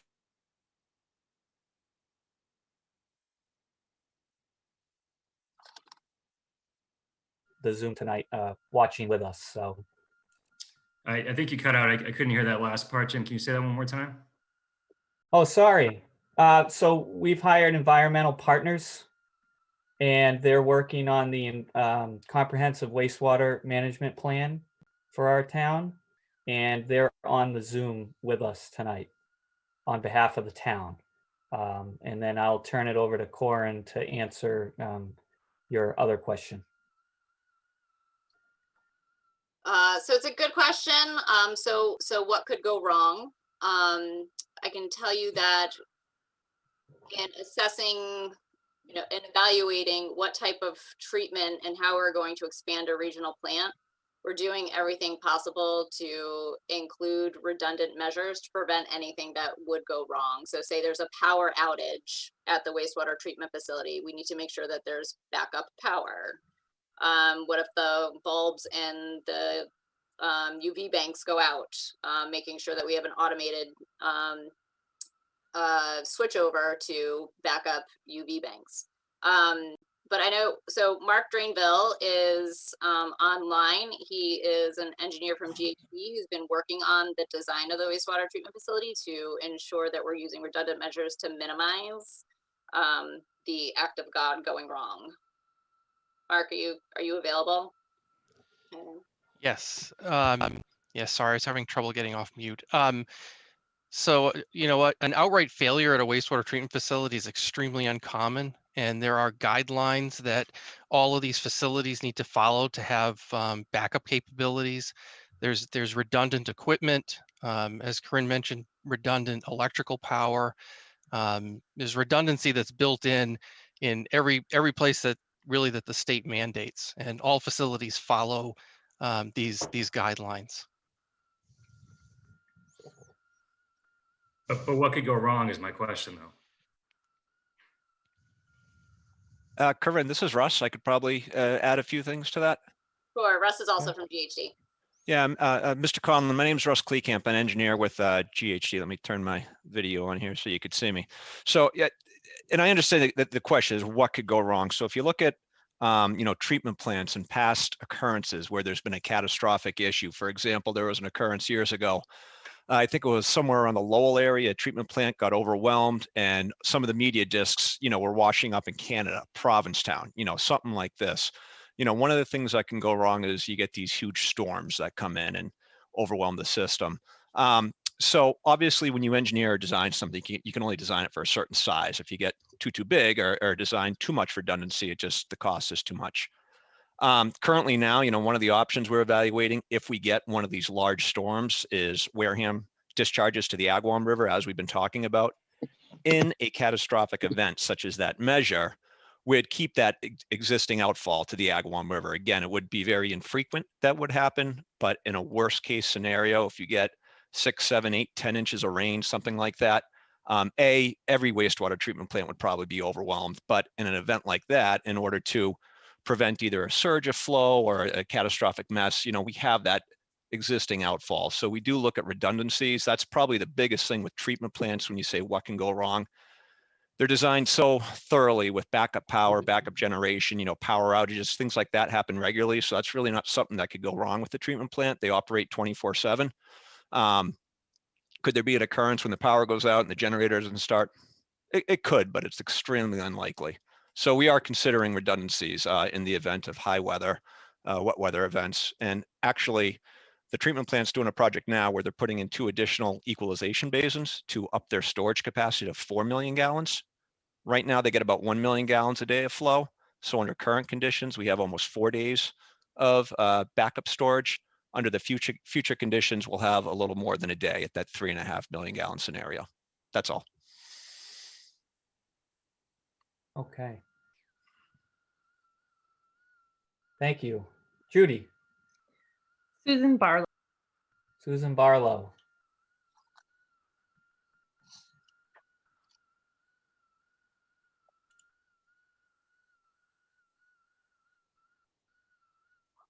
Susan Barlow. Hello? Hold on, coming. We can hear you. Hello? This is Tom Barlow. Okay, Tom. How are you? Good. I'm a resident of Buzzards Bay. I served on the board of directors of the Buzzards Bay Coalition. I served on the Buzzards Bay Action Committee for, 8, 10 years. I worked for the, sat as a member of the awarding committee of the Buzzards Bay project for the grants that were given out to the communities surrounding Buzzards Bay. I worked on the original septic system or sewage system for Buzzards Bay, signed the agreement with Wareham where we paid for our 200,000 gallons per day. I served on the Buzzards Bay Water District where there's a lack of water for further sewage in Buzzards Bay. The original work of the project, all 3 entities, the Buzzards Bay Project, the Buzzards Bay Coalition, and the Buzzards Bay Action Committee all worked hand in glove together on all projects going forward.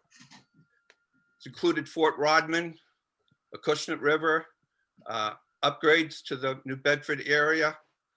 What I'm getting to is that throughout that whole period of time, we never were interested in increasing development to feed our sewage plants, which we wanted to minimize the effluent going into Buzzards Bay. Currently, Wareham is at capacity. They're at 80%. They are going to have to shut down new businesses, new housing.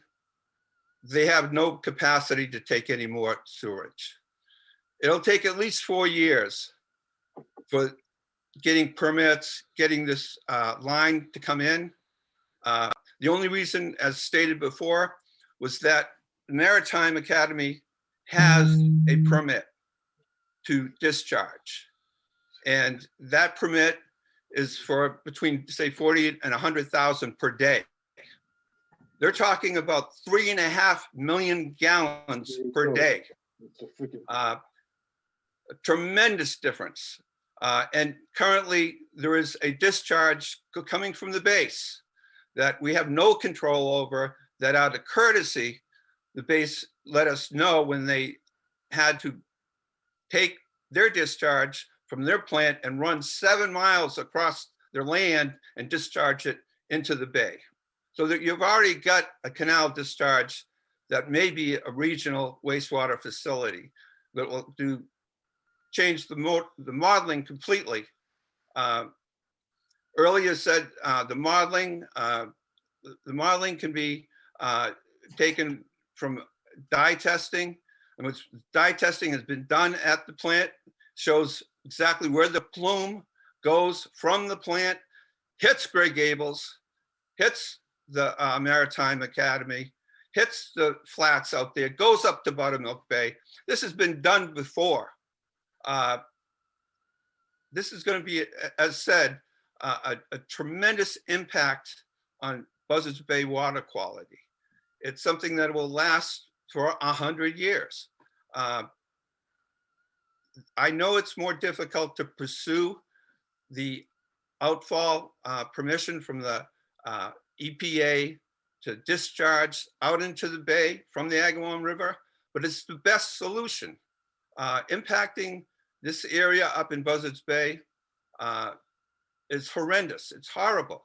And as far as your sewering of Buttermilk Bay area, that was on the table for the last 30 years. However, the cost was prohibitive. The clean and the money is dried up. You can't get any money for sewering. When I did the Buzzards Bay area, the betterments were going to be over $35,000, $40,000 per homeholder. I was able to get Farmers Home Administration money to pay for contract 1 and contract 2. To go further sewering, the state revolving fund money is only 50%, and that's a no loan. The affordability to the residents, as stated before, this is the Buzzards Bay is economically the least affordable of the entire town. As an assessor, when I did appraising and assessing of the community, the houses are starter homes. They're in the $400,000 range. To sit there and have a betterment of $100,000, $120,000, they're just not going to be able to do it. So my question is to you: why are you not going to pursue the outfall out in the middle of the bay? Well, Fort Rodman did the same thing. Boston Harbor did the same thing. That's the best solution as an environmentalist. I know it's very hard. It'll be very difficult, but the EPA has been very flexible in the last 4 years.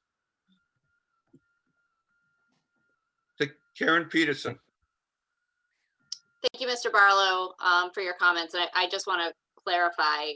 So I think it was John who suggested taking the outfall way out to the Buzzards Bay buoy, like out. So I'm assuming he was thinking out to Cuttyhunk, like out to the mouth of the bay, which is a very far away. So not to Cuttyhunk, no.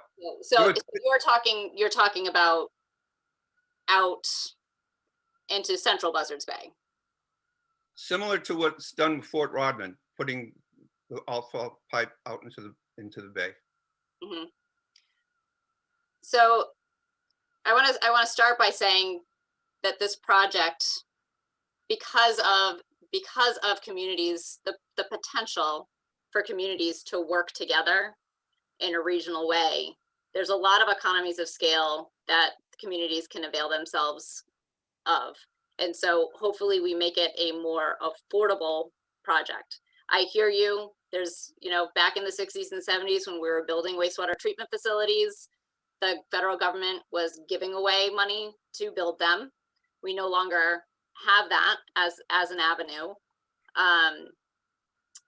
But, and so we need to be very smart about what is the most environmental solution, as well as something that we can afford to do together as a community. And so that's why we focused on, we have an existing wastewater treatment facility that provides excellent treatment. and there is an existing discharge pipe that is having a net reduction of pollution to Buzzards Bay waters. And so that's why this is an alternative that the communities wanted to explore together. And we are presenting to the town of Bourne this alternative, which Bourne is going to have to measure against other alternatives. If Bourne decides not to participate in a regional solution, Bourne is undergoing a CWMP, which they absolutely must do, and I'm very thankful and excited that you're pursuing. That's going to give the town a series of alternatives to look at. This is but one idea, where it may be the most affordable. The coalition wouldn't be behind it if we didn't think it was also providing an extensive environmental benefit. Corin, what is town of Wareham going to do in the next 4 years without this going forward? The town of Wareham has its own alternatives that it needs to assess to solve their problems. So Wareham is looking at this as well. If they don't pursue an outfall, they need to seek groundwater discharge, a groundwater discharge solution somewhere else. So they have their own alternatives that they need to assess and measure against themselves. Okay. So we own, the town of Bourne owns, we bought all the capital costs, the land, all the capital expenses of 200,000 gallons per day. So whatever solution that the town of Wareham takes forward, we will participate in that solution. All I'm saying is that this alternative will have tremendous impact on Gray Gables especially. And the question of whether or not Buzzards Bay can find money to sewer Buttermilk Bay, remains to be seen. Buttermilk Bay participated in a 3-town project done by Horsley and Witten as a pilot project for Buzzards Bay, in which they changed the zoning for Wareham, Plymouth, and Bourne. And they sewered Hideaway Village and they sewered Jefferson Shores. At that time, Tony Fernandez was the municipal director in Wareham, and we worked closely together. I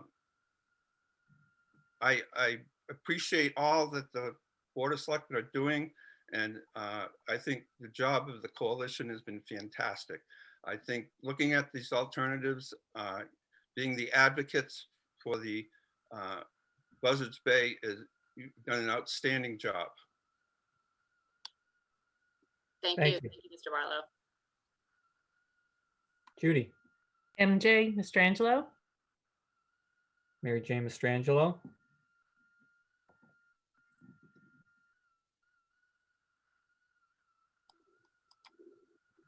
Sorry, I get to get my mouse to work. Thanks. I'm not sure I was next, but I'll talk. I kept copious notes. First of all, I want to thank the Board of Sewer Commissioners for having this presentation tonight. I think it's informative to the public to know the kinds of things that are happening. And I think the Buzzards Bay Coalition has done significant work on this proposal. I think one of the things is I've listened to this and I've done other, had other conversations. It wasn't clear when there were statistics talk about whether they were based on a 3 million gallon per day or a 10 million gallon per day. And so when we're talking about a project and you're talking about impacts, you need to be kind of clear about what scale of project you're talking about. Because one of the concerns I have is, a 3 million gallon per day project, and I've looked at some of those statistics about nitrogen loading, there's not a significant change. But when you get to a 10 million gallon per day project, it's a different thing. And so how do we get from one place to the other? But my big thing is that we're at a place here where we're evaluating, and we've got the comprehensive wastewater management plan going on one time thing, but the next step for the Board of Sewer Commissioners and maybe even town meeting is to determine how the town of Bourne will independently evaluate this proposal versus other proposals. You know, who and what committees should be involved in this discussion? I mean, there's the Board of Health, there's fishermen, there's communities, there's people in Gray Gables, there's people down. I mean, there wasn't really any discussion about how this would impact lower on Buzzards Bay as opposed to higher on Buzzards Bay. And I think there may be some positive impacts. And how does it fit into the other options that might be possible for the town? So I think we need a comprehensive overview. I think this is a great proposal and it's worth looking at and it's worth evaluating. But I think we need to look at it independently and to get a lot of people looking at it from different points of view. There were some really great comments tonight. And I think this is a discussion that the Board of Sewer Commissioners has to have as how we're going to go forward in evaluating this in terms of everything else we're doing. And I guess that's what I'm going to say. So thank you. Thank you, Mary Jane. We do have environmental partners moving forward, and that will give us a lot of insight and consultant work on the town's behalf as to all the stakeholders that we need to have involved and how to evaluate this proposal versus, you know, other proposals that might come forward. So we definitely are working on all of that. So who do we have next, Judy? Don Mormon. Dan. Hey, yeah, hey everybody. Dan Mormon from Gray Gables as well as most of the crowd tonight. And I want to make sure I thank everybody in the call, both from the Buzzards Bay Coalition as well as our sewer commissioners for taking what seems like extra time tonight, more than I think you planned. And so I want to acknowledge that. And just, you know, I think everybody loves the mission. And of course, cleaning the larger Buzzards Bay is an important mission that I think everyone would align to. But a couple things, and a lot of my questions were answered, so thanks in advance to everybody who asked. But a couple things I would point out, and please understand that there's scientists on this call, and then there's you know non-scientists, and so layman's questions. But the idea of a longer pipe down, you know, whether it's the Cleveland's Ledge or whatever, further out into the bay, as opposed to has come up a few times. It was the first question tonight, and then it came up later. And I know Ms. Peterson said it's not economically viable. I guess my question would be, where's the feasibility study on that? What resources have been exhausted, federal, whatever, to get into that conversation? You know, as money gets passed around. And I guess my second question, kind of procedurally, and MJ just talked about it a lot, and Corinne did too. But my question for the Board of Selectmen or the sewer commissioners is, does Bourne have the ability to say no to this project? Do we have, you know, or is it a larger sort of four-town, you know, vote? I mean, it's coming into our backyard, so like, you know, our waters. So my question, I guess, is procedurally, does the town of Bourne have the ability to say no, this isn't for us? We'll walk in, you know, we'll find another path. And that's it. Corin, you can go first, and then I'll answer the second question. Great. Thank you for your comments. I appreciate those. So we don't have a specific feasibility study for another discharge location. You know, we've been working with each of these towns. Each of these towns needs to decide, you know, whether a regional a regional partnership is the way they want to go, or do they want to solve their own problem? You know, do they want to solve their own wastewater challenges on their own? And so Bourne could move forward with an outfall pipe to some other location on their own. We have not done a feasibility study on where an additional outfall pipe would go.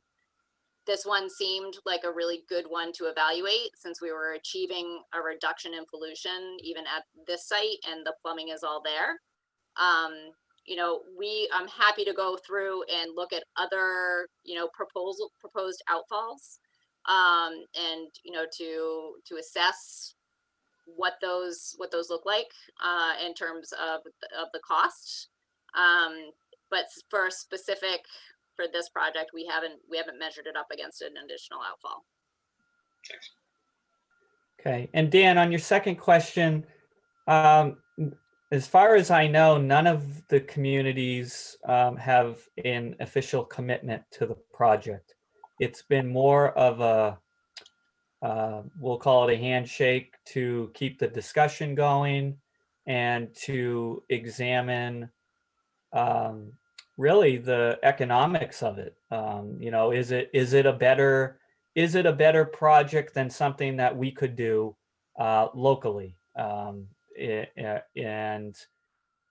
And I don't even think we've heard that end of the study yet. You know, we've heard more about the environment end of the study. So, you know, there's no commitment from Bourne except other than to be part of the dialogue.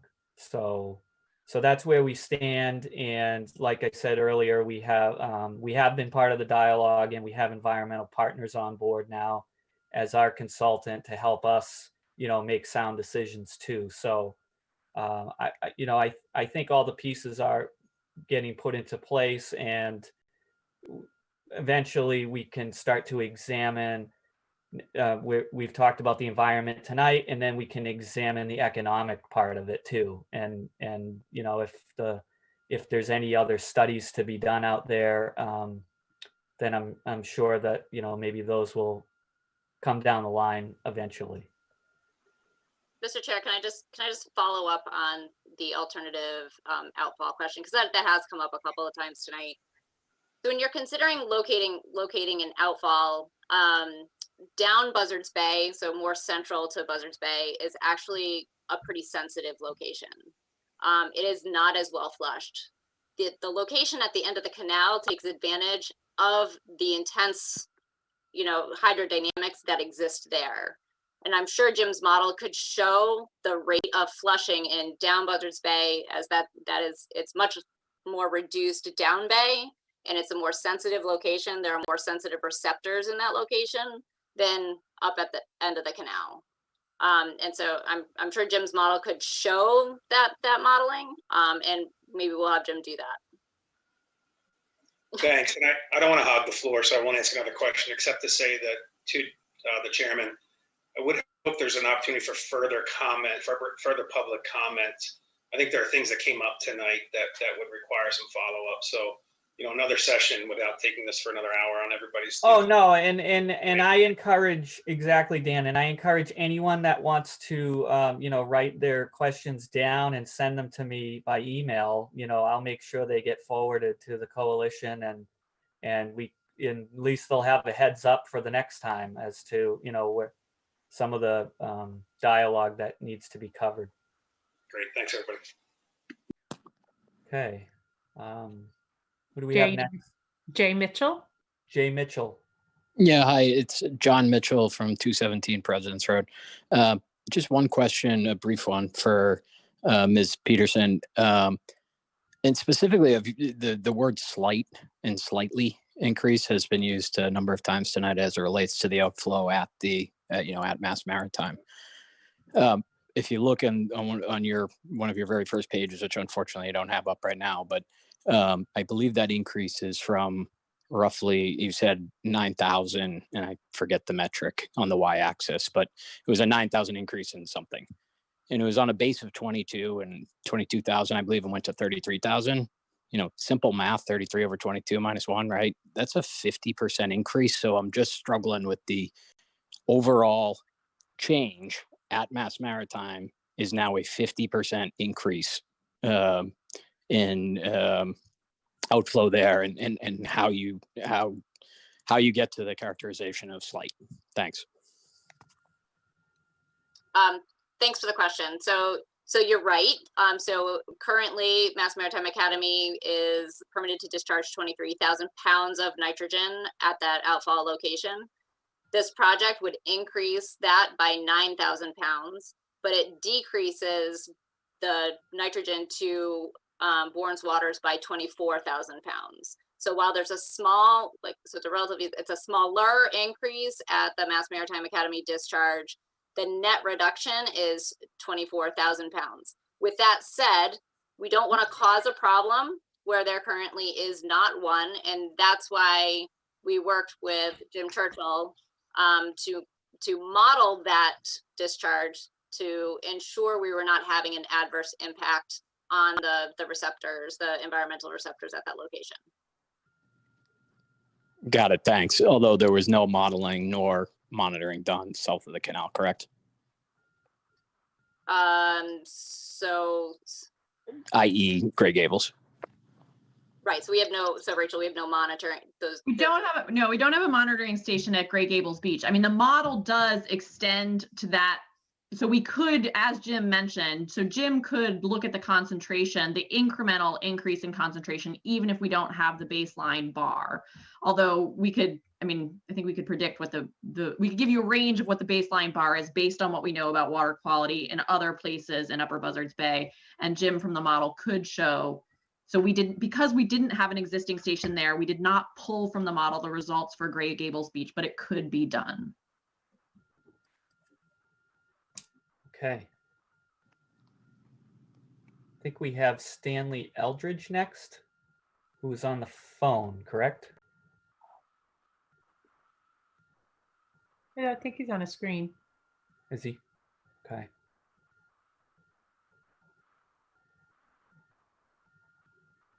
Oh, now we might be on a phone. I don't see him. Stan Eldridge has okay, I see him now. Okay, what about now? Yes, can hear you. All right, thank you. I just have a couple questions. First, somebody asked about what could happen, what could go wrong with the plant. And there was a reference made to a plant on the North Shore. I think we really don't need to look any further than the town of Plymouth. The town of Plymouth had a catastrophic failure of their sewer main pipe.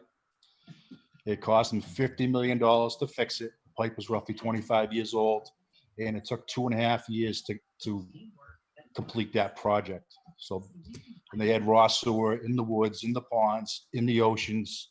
So there are other things to go wrong other than the plant itself. So that was a big deal for that town. And also, with some of your testing sites, we talk about the Mass Maritime Academy in Grey Gables. I have some local knowledge on that whole area. I've been fishing my whole life and stuff. But there's a backwash that goes from Bell Road all the way out to almost Mashney Island. And that water does not move in that area. That's why there is no shellfishing allowed in the mudflats off of Bell Road. And there forward towards the bay, towards Grey Gables, Mashney Island is closed. The Bell Road flat's been closed for probably 20 years because of the discharge from the Mass Maritime Academy. That's what the state tells me anyway. I can shellfish in Buttermilk Bay pretty much year round, but in that stretch of Buzzards Bay in the canal, we have all that water movement. I can't shellfish there because the water is that bad. That's today. And also with Buzzards Bay, that's one of your shallowest parts of Buzzards Bay is right where that is. You have the Mashney Flats. You're looking at an average of only 30 feet of water in that whole area until you get towards Falmouth or Cleveland's Ledge. So I realize the current goes fast through there. It really drops off after Stony Point. Okay, so you're not talking a large area there heading west. And also another big concern of mine is what would be the impact of this discharge to the waters from Scraggy Neck down the old canal down in Monument Beach. Because during the summer months in August, when it gets warm, it doesn't happen every year, but it gets more frequent and frequent, I assume because of global warming. There's an algae bloom from Scraggy Neck that goes right into Buzzards Bay, and it turns the water brown. If you put your hand in the water, you can't see your hand. The water is that infected with the algae. It does clear up when you get into September, but what effect will that have on this bloom that we see more often? So I like to see some testing done out there in the bay, off of Scraggin Neck, Wings Neck, down at Katomet, Bassett's Island. These things with this bloom is pretty intense, and I do a lot of fishing, and I see the big changes with the lobsters and the shell disease. It's most prone in this section of waterway we're talking about. The shell disease, the blue crabs are dying, and there's something wrong with that water there. And until we know what's wrong with it, I don't think we should be adding more to it. I can just see more problems down the road. That's it for now. Thank you for listening.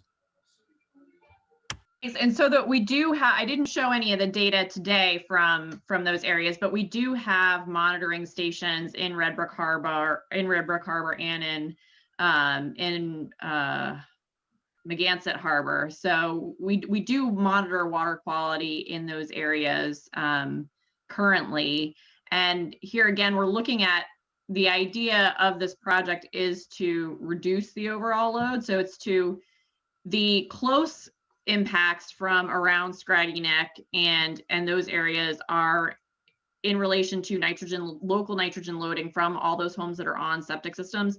So the town of Bourne is going to have to be thinking about, as they do their comprehensive wastewater treatment plan, they're thinking about wastewater all around town. It's not just this area up in Buttermilk Bay that's a problem. That's where we're focusing because that's where this project most directly impacts. But there are nitrogen impacts throughout town that need to be considered and dealt with. And as there are total maximum daily loads that have been developed for those areas that require nutrient reductions for other parts of town. Okay. So I believe next, I do see Michael and Paul. I know this is your second question, so I just want to get to Glenn Cannon first. Thank you, Mr. Chairman. Again, my name is Glenn Cannon. I'm the Assistant Town Administrator in Bourne. I've heard a lot of residents ask about, who's looking out for Bourne here and what is the town of Bourne doing. I think the Buzzards Bay Coalition ought to talk a little bit about the project and maybe even some of the next steps that could happen. So right now, this project is really at a concept level. There really hasn't been a full design done yet. There's been no environmental permitting yet. I mean, at this point, this project would have to go through DEP review. And Corwin, you can correct me if I'm wrong. You might even have to go through EPA review because of the outfall pipe. So there will be significant, review of this project outside of the town of Bourne. Maybe you should talk about that a little bit because I've heard many of those comments from residents tonight. Sure. Thank you, Glenn. Yes, you're absolutely. So this is in a very early stages. Before this ever gets built, the towns need to decide whether they're going to work together to do a final design of the project. And that's going to be based on each town completing a comprehensive wastewater management plan, looking at the alternatives for their wastewater solutions. If the town, after all of that review, and those CWMPs have to go through state review as well, and after that review, if the towns choose this as the alternative that they want to pursue, they first need to take a town meeting vote to form their regional government.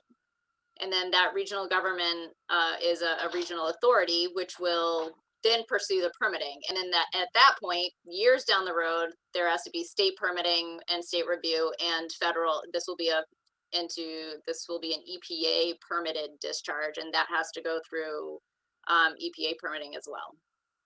So there's a lot of layers of review. This is the start of the discussion. Okay. Thank you. Can I ask are you talking 5 years, 3 years, 10 years for a guesstimate of how long it might take? Thanks for the question. It's going to depend on a lot of factors when the towns complete their CWMPs and make their decisions. I mean, it's probably, if I had to if everybody was in favor of this idea, so best case scenario for this idea, maybe 7 to 10 years. Okay. We're going to do Paul and then Michael, and then we'll be done with public questions. So Paul first. I'll be very quick, and thank you, Mr. Chairman, for this. I think it's been very educational, and thank you, Corinne and Rachel and everybody else presented. The one thing I do that strikes me is, you just said an alternative. There is no alternative to Bourne. Bourne's alternative is we're in or we're out, and it's in our backyard. So I think we need to go back, or your group needs to go back, and I don't know if it's because of money, is it, how much is this going to cost if it went out into the middle of the bay as opposed to this location? But, to me, it's like the town has no alternative. It's our location. So we're either in or not. We're going to say no. And then what do you guys do to take care of the Agawam River?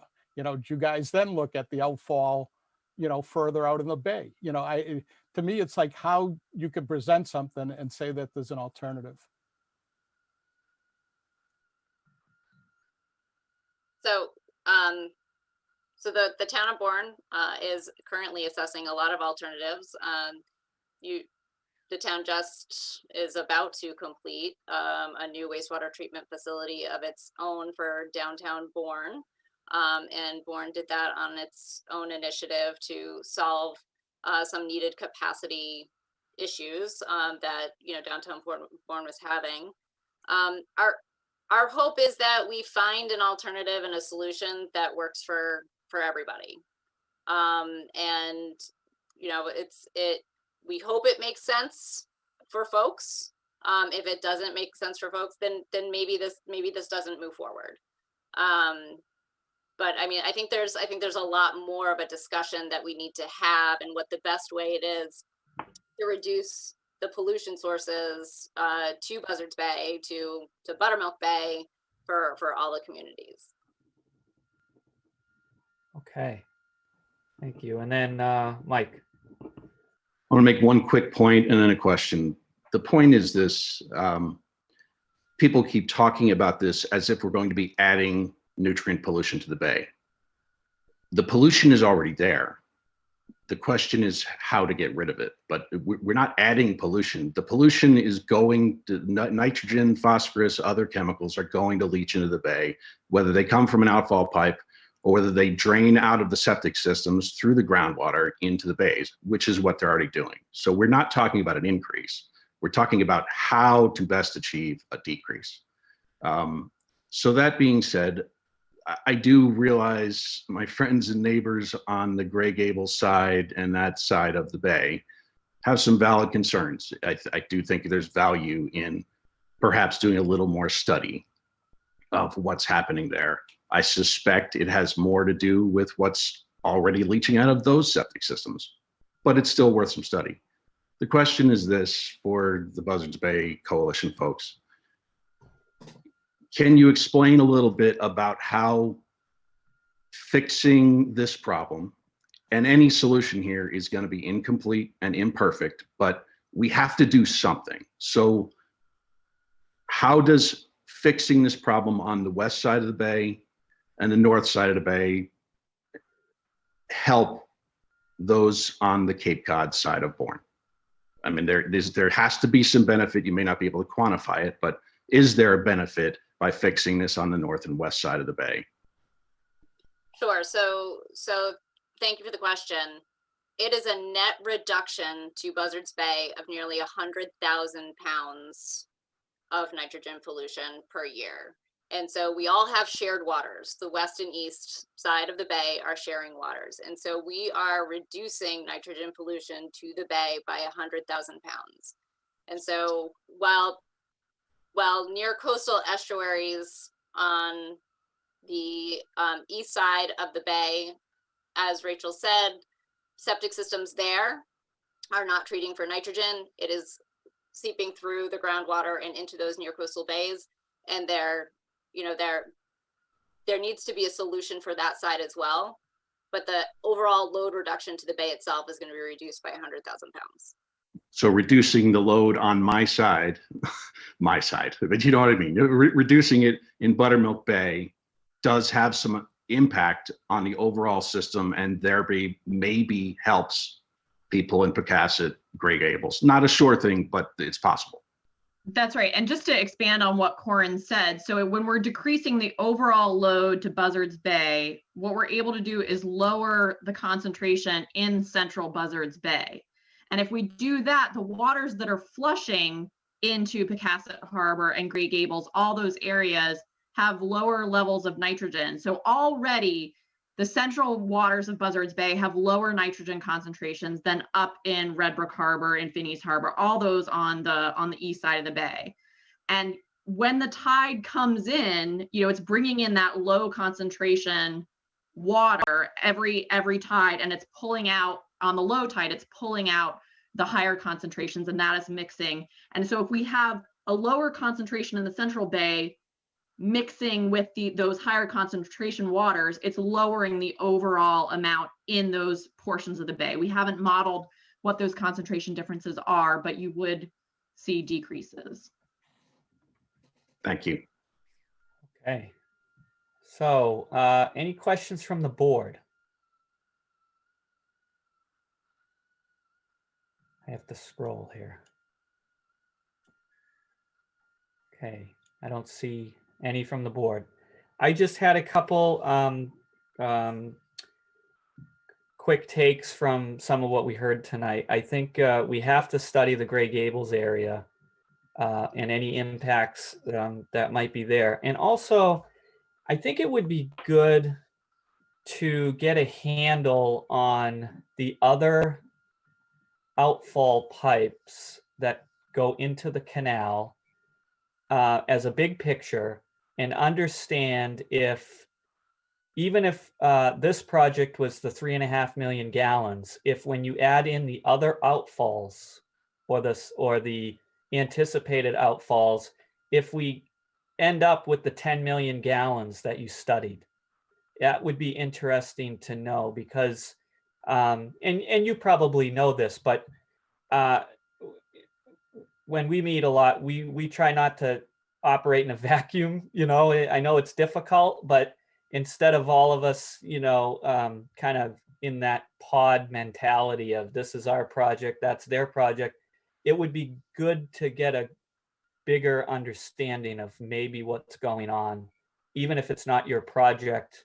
If it's using the same proximity to the water, we could be talking about the project that you initially studied, and it would just be good to know at least that information. So those are a couple things that I had, and now I see some hands, so I'll go to Judy. Thank you. Yeah, it's definitely a lot to take in and a lot to consider. I really appreciate getting more detail and diving more into the science that is offered. And one of my comments was definitely to get an idea of what the tipping point is in terms of the outflow, if there is an outflow from Joint Base, that system, because I have a lot of years on the sea, and the dumping into the ocean, and it does break down, and it does help, but it's just such a small concentrated area that I really kind of question, okay, is there a tipping point? I don't know if there's a tipping point, but is there a tipping point in terms of lowered salinity and in that salt water area? So that's one of the areas that I'd like to understand a little bit more about. Is there a tipping point?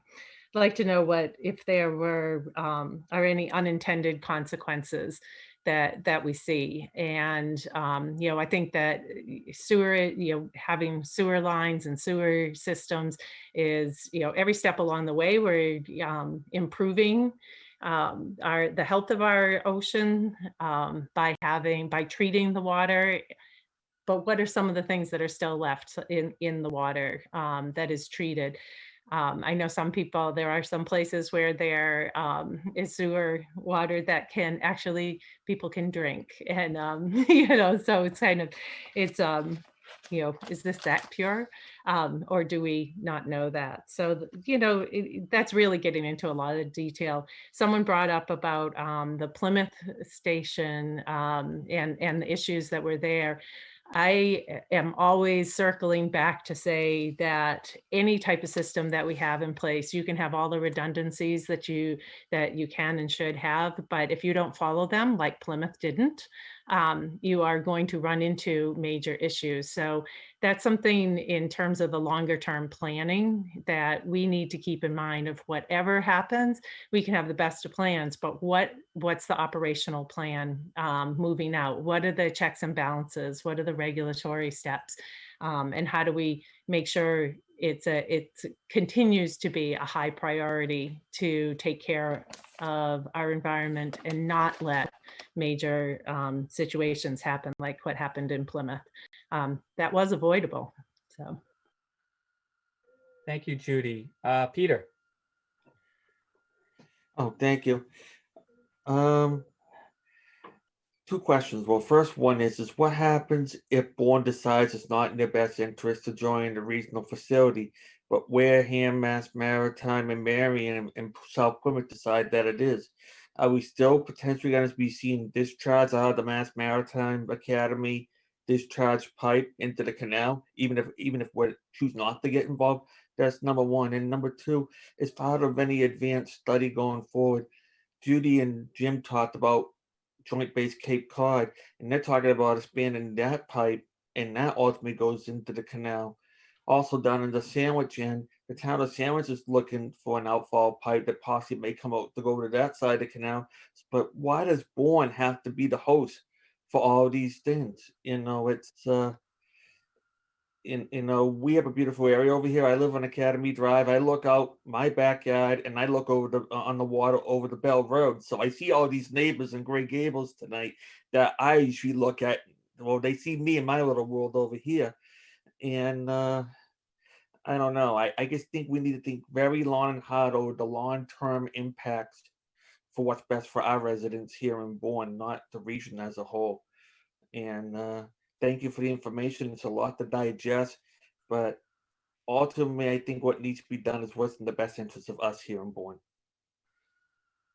Thank you, Peter. George. Excuse me, just a very quick observation. Thank you, Jim. That the canal is about 106 years old now, and it was used as originally for a nice shortcut for shipping lanes and then to avoid storms. And now it's coveted for other reasons, mainly for the flushing, the degree of flushing that allows the transfer of water in a pretty violent way to disperse, nitrogen, and it's being seen as far east as the folks in Barnstable now, and I think they're looking west, and everybody in the Marion, Wareham, and Plymouth area are looking east into that one little section there, and that's if it weren't for the canal being dug, that wouldn't even be an option. So anyway, it's just an observation, and it's funny how the world turns. Thank you. Thanks, George. And I'd like to thank Corin and all the team that she brought tonight. I think that this has been a really good presentation. I was very happy to see all the participation that we had tonight, and I hope that everybody does continue to stay involved at this level of participation. And again, if you have further questions, just email them to me, and I will get them over to the coalition. So we definitely went longer than I had originally intended, but at least everybody was heard, and I think we got through an awful lot tonight. So I do appreciate that. I appreciate everyone's patience for standing by all this time too. So thank you. Thank you for the opportunity to come and present what we know. Thank you to everybody for your really valuable feedback. We have some homework to do. We've heard it, and so we appreciate that. I just want to make sure that one point is clear, that the 3.5 million gallons per day that we're talking about at the end of the canal, this is wastewater that's already here in Buzzards Bay. And so we're looking to reduce the pollution that's already here. So that 3.5 million gallons is not new wastewater. It is sewage that's either not being treated very well and is adversely impacting, you know, near coastal waters. So it's already here. We're looking to reduce it. We're not looking to add new. And I also, the Joint Base Cape Cod discharge came up a couple of times. That is a different story, and the coalition is concerned about that discharge because that is going to add nitrogen that is currently not here in Buzzards Bay to Buzzards Bay. And so the coalition is on record and will continue to track and participate in that project to ensure that we don't get a net increase in nitrogen here because of that project.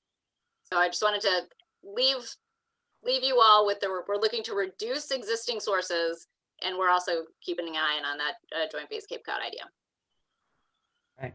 Thank you. Thanks again. And there'll be a future meeting, I'm sure. There are probably several. So, okay. Thank you. All right. And thanks to the board for standing by. I know we have other business that we have to do tonight, so everyone's obviously welcome to stay. 4B is Savory Ave system update. Thank you. So I think our last meeting was December 22nd. Part of that meeting, we briefed what our thoughts were in terms of how we wanted to propose our idea of decommissioning the Savory Ave community septic system. And so the board authorized me to craft and send a letter to the Army Corps of Engineers for their review. That was done the next day, and that letter is there. They've received it, but we have not gotten a reply back yet. So we anxiously await, hopefully, their concurrence on our desire and how we wish to decommission the community septic system at Savory Ave. Okay. Yeah, well, no, it's good that I'm glad that we've sent it off, and I do realize that, you know, we're kind of at the mercy of waiting for the reply, but we'll just keep standing by, I guess, for a little while, and then I don't know. Maybe we'll. Yeah, I mean, there's no rush. I mean, everybody's been disconnected. It's sort of sitting dormant and just kind of sitting there. So yeah, the longer it takes, the less we have to spend money right away. Right. Right.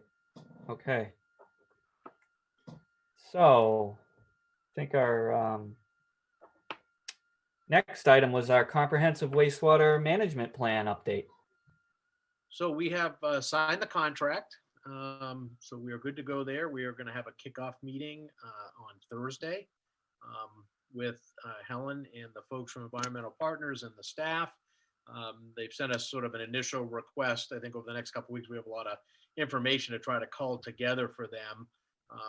But I'll let Helen just speak for a couple of minutes about, you know, what to expect as we kick this thing off and get going on a, you know, very exciting effort here. And you heard Corinne mention, you know, our comprehensive wastewater management plan. Not only is it important for the town that we comprehensively look at wastewater on both sides of the canal, this is a town issue, but it also was important for the Buzzards Bay Coalition project to have the CWMP done. It's important to have it done if we want access to the water resource, you know, trust fund money and things like that. So it serves just you know, a number of really critical things for us as we get into the process towards completing that, which again is not a 2-month effort. It takes a while. So Helen, I'll just let you talk for a couple of minutes, and if the board has, you can answer right after that. Thank you, Tony, Mr. Chair. So we're really excited about starting the project. We did get the signed contract, and we have the first meeting scheduled with Tony and Glenn and some others. And we're going to be focusing on the very first task, which is putting the plan of study together for review and comment from Mass DEP. So as we move forward with the study, we know that we're in lockstep with what their expectations are, our goal being at all stages of this process, no surprises. Part of the conversation we will be having too is solidifying some of the approaches associated with public participation and outreach. I was thrilled to see how many people were on the call today who have certainly a lot of input and historical background associated with the community, that we will be wanting that input as we move forward with public participation. This is going to be your plan. This isn't my plan. Environmental Partners is working with you to craft the best plan for you that is not only feasible from an environmental perspective, but from a financial perspective as well. We have to take into consideration all of the above. The Board of Sewer Commissioners will be getting monthly updates from us as we move forward. So it will be a written update, and also in that you'll get a copy of the schedule and how we're progressing associated with the schedule as well. That's great. Really like to thank you for that, and welcome, and obviously we have a lot of challenges ahead. It's a challenging community in the sense of the topography and the geography, and there's these different areas, and we're really looking forward to seeing how it all ties together. Even if it might be separate systems, it could be separate solutions, but under the same umbrella of this plan. So we're really looking forward to that. All right. Did anyone have any questions for Helen? Well, I know we will. All right. Well, again, thank you very much for joining us tonight and kind of learning about this Upper Bay project. I think, well, it was all news to us. We've never had this presentation before with the science, so it was enlightening. And definitely, well, these are important for us to hear. So, absolutely, yeah. Great. We'll hear from Helen in a minute on number E, but we'll wait till we get there. Okay. All right. So 4D, which is our Buzzards Bay wastewater treatment facility. But just a couple of updates.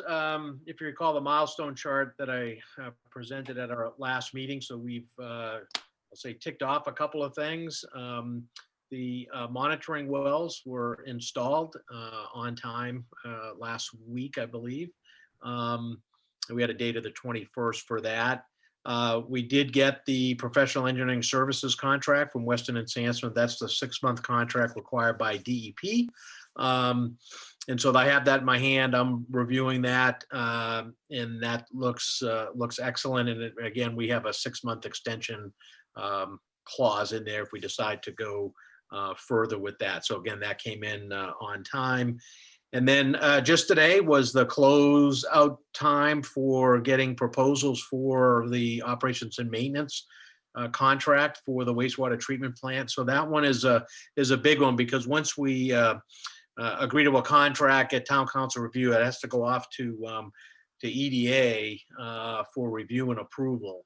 So that's a sort of one of the long poles in the tent as we work towards that clear water test in the latter part of April. So on the good side, I would say we had 6 companies take out packages, bid packages. We had I'll call it a non-mandatory site visit on the 15th. I think we had 2 of the contractors actually show up for that. But on the day of, I think, maybe just a little bit of disappointment. We only got 1 response that came in today by the 2 o'clock deadline, and that was Weston and Sampson. So we're in the process of reviewing their proposal. And again, once we do that and, everything looks, satisfactory, obviously we'll start, the rest of the process in terms of review. So unless we discover something in that, our plan is to review that in-house and with our OPM, make sure all the things are covered that we had requested in the RFP, and then we'll be able to move forward with that. So that's kind of where we stand in terms of next steps, with the goal of hopefully getting the EDA approval back no later than mid-March, so that we can sign that contract and kind of proceed towards the clear water test. Okay. All right. More to follow on that. So that's it on the update as it relates to that. Everything's clicking along. Okay. And did the board have any questions? No? Okay. The only question I had, Tony, did any of the other potential bidders mention anything about why they didn't bid, or No, was there? no. We didn't have any direct contact between the time, packages were pulled and the submittal date of today. I don't believe there were any communications directly from any of those firms. Okay. That they, were or weren't, we didn't really know until today. And we checked the box at 2 o'clock to see who was there, who had dropped packages off. So. Okay. All right. So are we going to inflow and infiltration study? Yep. So the infiltration study, I think I mentioned again at the last meeting that our plan was to get that done this year within the sewer budget. And it kind of goes to something that that Judy mentioned, previously about, we need to start gaining an understanding of our infrastructure in terms of, the condition of our, underground pipes and, things like that. Do we have problems? Where do we have problems? To start to, develop that, sort of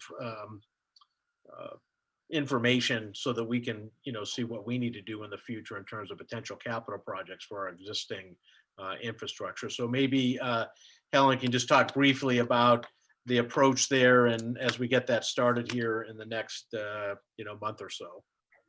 Right. So basically, we received the contract last week. I've already reached out to the company that we work with that will be installing the meters to do the flow testing for the 10-week period. We do that beginning in April, so we'll have everything in place and ready to go for then, and have all the information together. We'll gather the information, and after that 10-week period, we'll be doing a quick analysis to look and see if there are any specific areas that do have any indication of infiltration and inflow.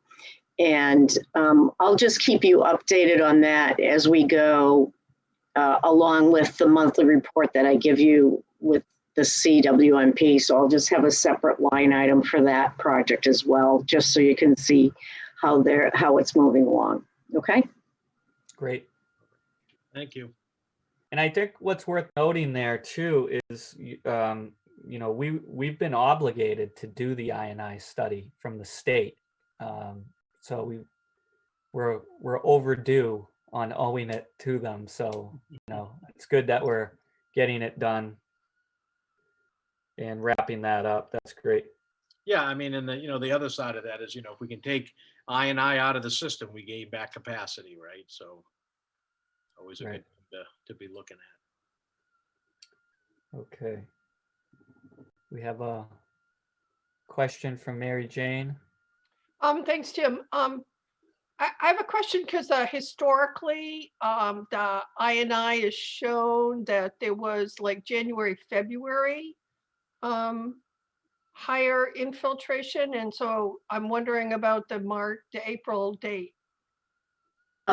Actually, that's the dates that we can do infiltration and flow analysis are identified by the state, Mass DEP, and the requirements associated with infiltration and flow analysis.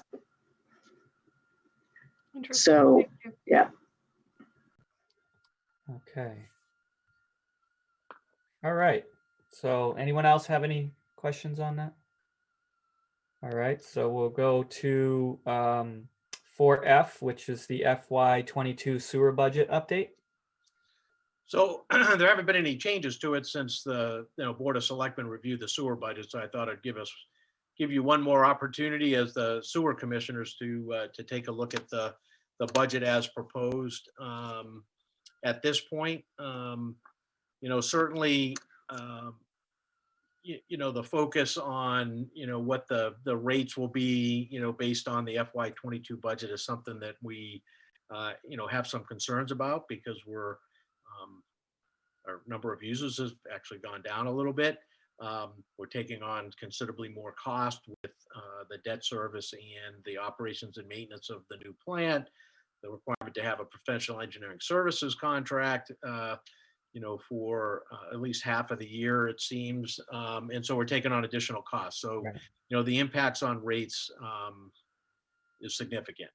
And now one of the things, when you look at the budget from an expense side, there's not a lot to potentially cull out of it and still be able to, function with the system, is the potential of, not, paying for the decommissioning of the Savory Ave, system through the budget versus perhaps, putting it onto the capital plan next week before the board sends it off to the finance committee and take that money out of retained earnings. So about every $100,000 you take out of the budget, it's about $100 decrease in the rates, just roughly speaking. So, but again, part of the issue is, and we talked about doing that back when we developed the budget, because we know that obviously retained earnings can be used for that purpose, is just, the retained earnings in the sewer enterprise fund are not what I would consider,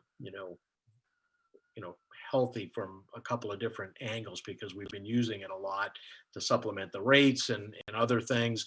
We don't foresee any large development fees coming into the sewer budget.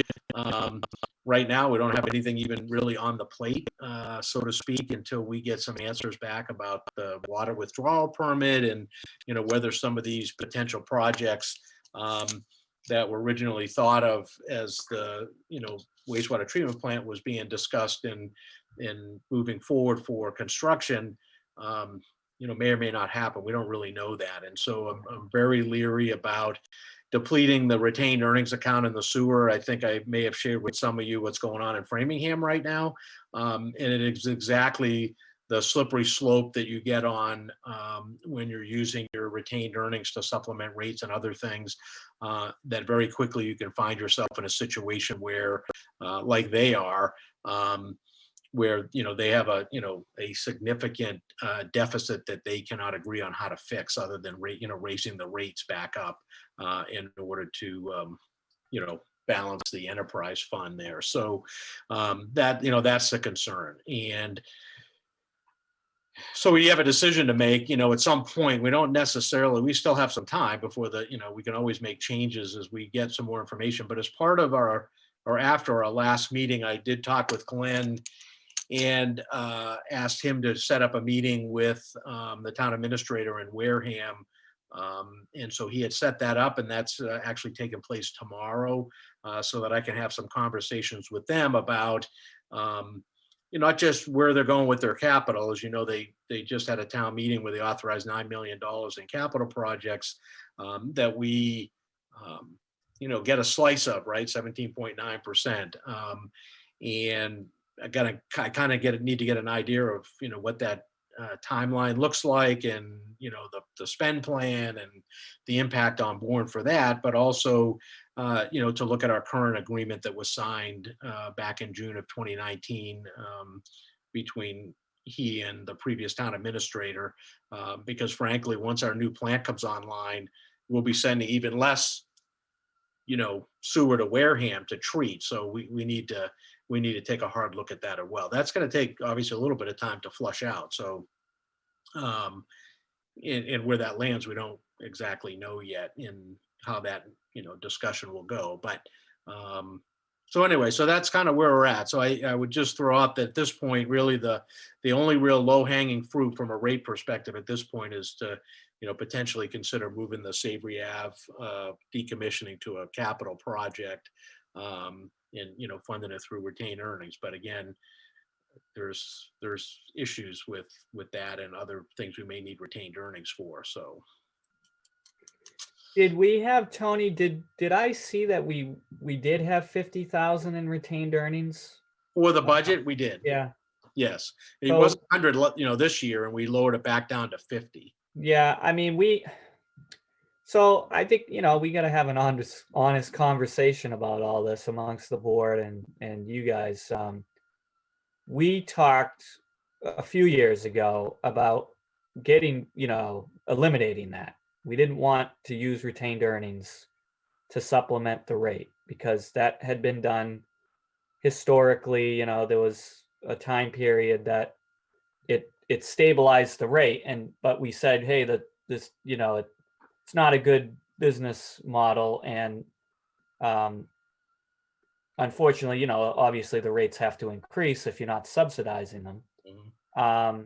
And then this past town meeting, I do realize we took what was titled as retained earnings, but we saw them as the development cost, the new development costs that we had accumulated over a year and a half.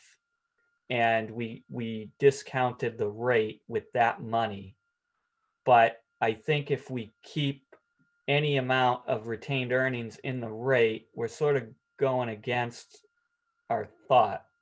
So, what you're telling me is if we take 50,000 back out, the rate would probably increase about $50, right? I'm sorry, say that one more time. Well, if we eliminate the 50,000 from using it from retained earnings against the rate, it probably increases $50. Correct. Yeah, roughly speaking, right? Right. Just a little over 1,000. But the only thing we haven't talked about is what that final rate increase looks like versus last year. Yeah, we have an estimate at this point of what that rate will look like. Right. Yeah. And I know estimates are scary, and I guess what I'm suggesting is adding insult to injury in a way, because you're adding $50 to the rate that's already potentially climbing. But from a financial standpoint, I think we're doing ourselves a disservice if we're using any of that money to stabilize the rate. I mean, we're just not being honest with ourselves. That's just how I feel. I mean, I don't know how the rest of the board feels about that, but I know we talked about it over the last few years about eliminating it entirely. Right.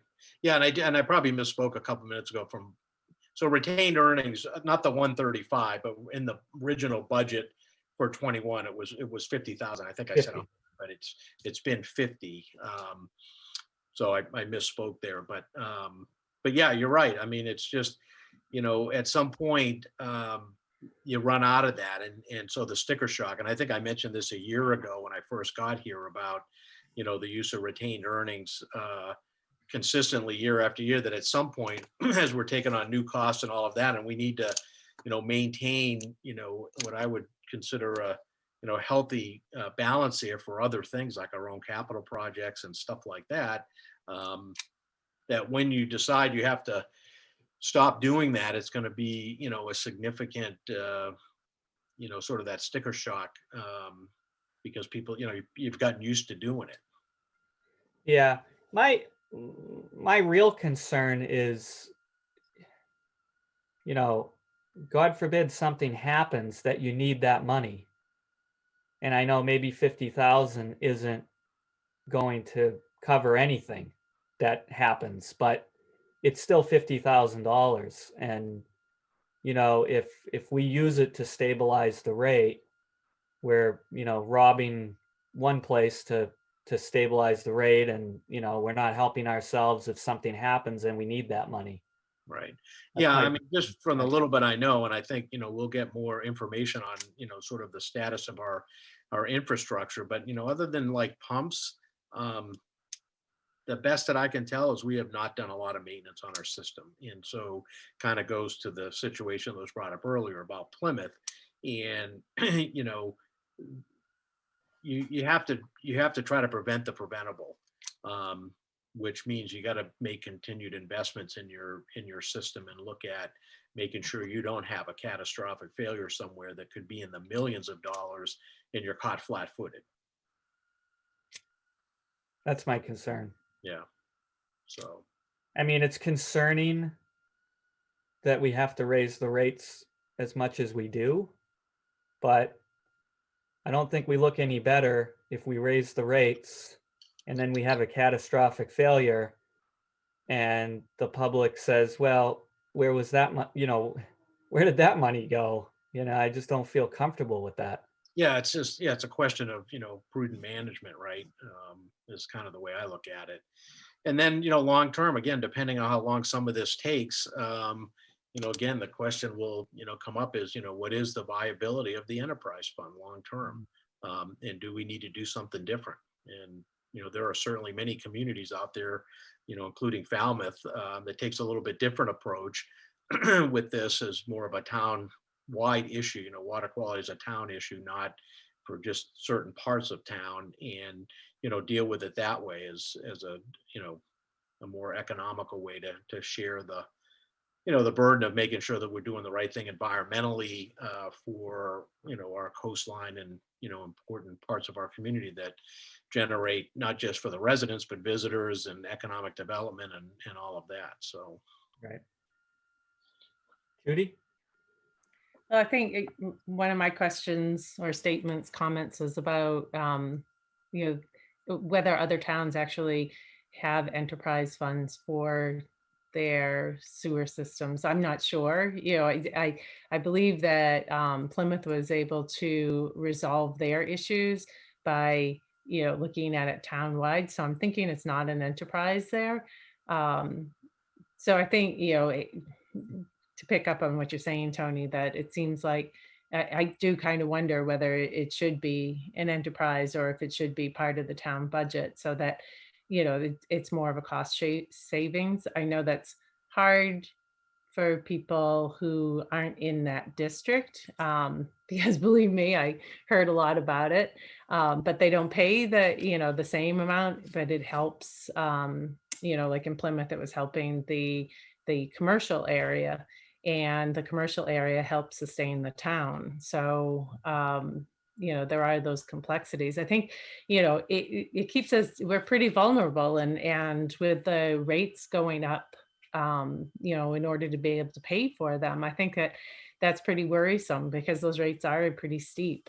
And so, is there a way that we can figure out that we can, I'm not a fan of subsidizing, but when I started looking at the rates, once the rate study was done, it is very worrisome, I mean, for people to be able to swing that. So, yeah. Well, you heard tonight, I mean, I think, I found it kind of interesting that I think maybe almost all of the people that asked questions tonight, except for maybe one, didn't live in Buzzards Bay. They lived on the other side of the canal. But if the issues in Buttermilk Bay and Little Buttermilk Bay, make their way over to, that side, then, what we're looking to try to do with, taking out the septic systems to increase the water quality and has a, a positive effect, then again, that's a townwide issue, right? So that's, something that needs to get looked at. And frankly, the cost of doing all of this, if you just say, oh, the people here have to pay for their own, and if you're on the other side of the canal, whatever solution we have for over there, they have to pay for their own, how does that work? Because everybody has to be included together. I mean, I think just because of the complexities of how we're set up with the canal and everything, that as we start to sewer different parts of town and come up with these solutions, telling them they have to pay for their own solution, I think will get very complicated and extraordinarily expensive. Because that's, and that's what I'm facing down here where I live. I mean, the costs are just, they're way over estimate. They're trying to figure out how to do it. It's not an easy thing. The cost of doing these things from a monetary standpoint is extremely expensive, but the cost of doing nothing is more detrimental to the environment and in the future if we do nothing. So. Judy?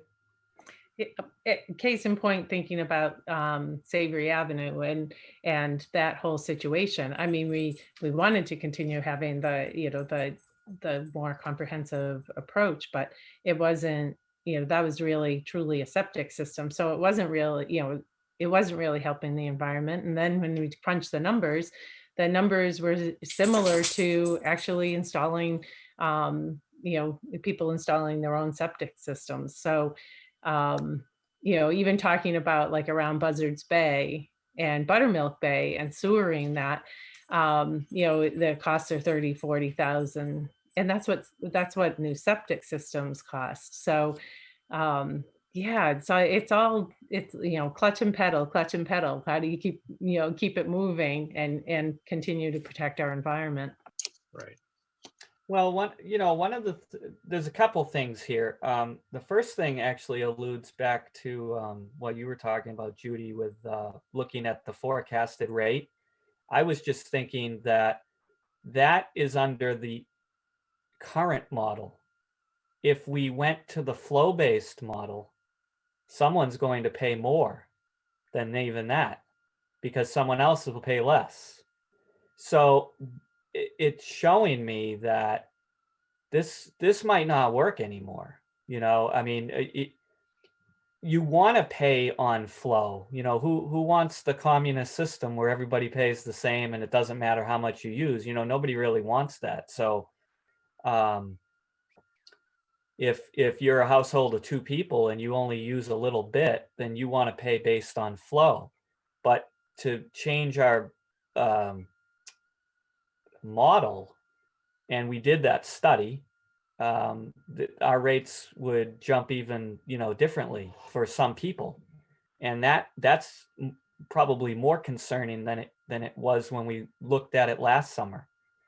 The other thing is we just have a very limited amount of customers, what we'll call customers, but they're ratepayers, and it's limited to just that small district of 1,100 ratepayers. And if you look at the whole town, that's actually a very small percentage of the population, across the town. Whereas you might have districts in other towns like Wareham, for instance, about 52% is sewered. But even they just still have a district and an enterprise fund.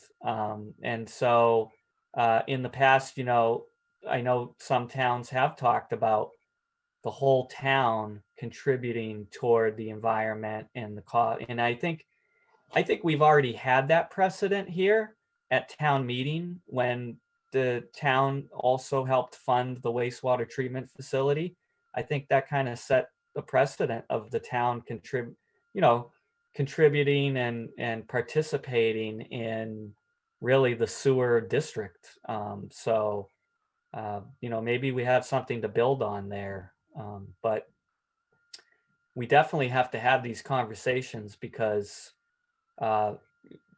with this last year and COVID, we can't really forecast new development and just rely on new development fees to cover the operational costs of the plant. And so now the ratepayers are going to have to pay for that. And so, how we either share the burden amongst the whole town or, it's these 1,100 people that have to shoulder everything until times change. And I don't know, but it seems like we're in the perfect storm this year. We have the new facility coming online, the cost with that. We have probably capital costs from Wareham coming down. We have the fixed costs at Wareham that hopefully we can renegotiate. But there's a lot that's all, and then we don't have a lot of new development on the horizon on the revenue side. So, we're going to have more conversations about that, the sewer and the expansion really, and whether that's other nearby places that can tie in, or whatever we can do, we have to look at everything. I mean, I guess everything has to be on the table. So, Mary Jane, I see you have your hand up. Thanks, Jim. So one of the things I want to say about an enterprise fund is one of the major purposes of an enterprise fund is that the fees paid by the enterprise fund have to stay in the enterprise fund. You can't, that's the separation, that the fees that they pay can't go to the general fund except for specific purposes and indirect costs. So there is an opportunity for the town to participate in the costs associated with an enterprise fund. One of the things that I think needs to be considered is the decommissioning of the Savory Ave septic system. When you think about what started, the Savory Ave situation started because there was sewage directly discharged, untreated sewage directly discharged into the canal, which was a health hazard for the whole town. It was negative for the whole town.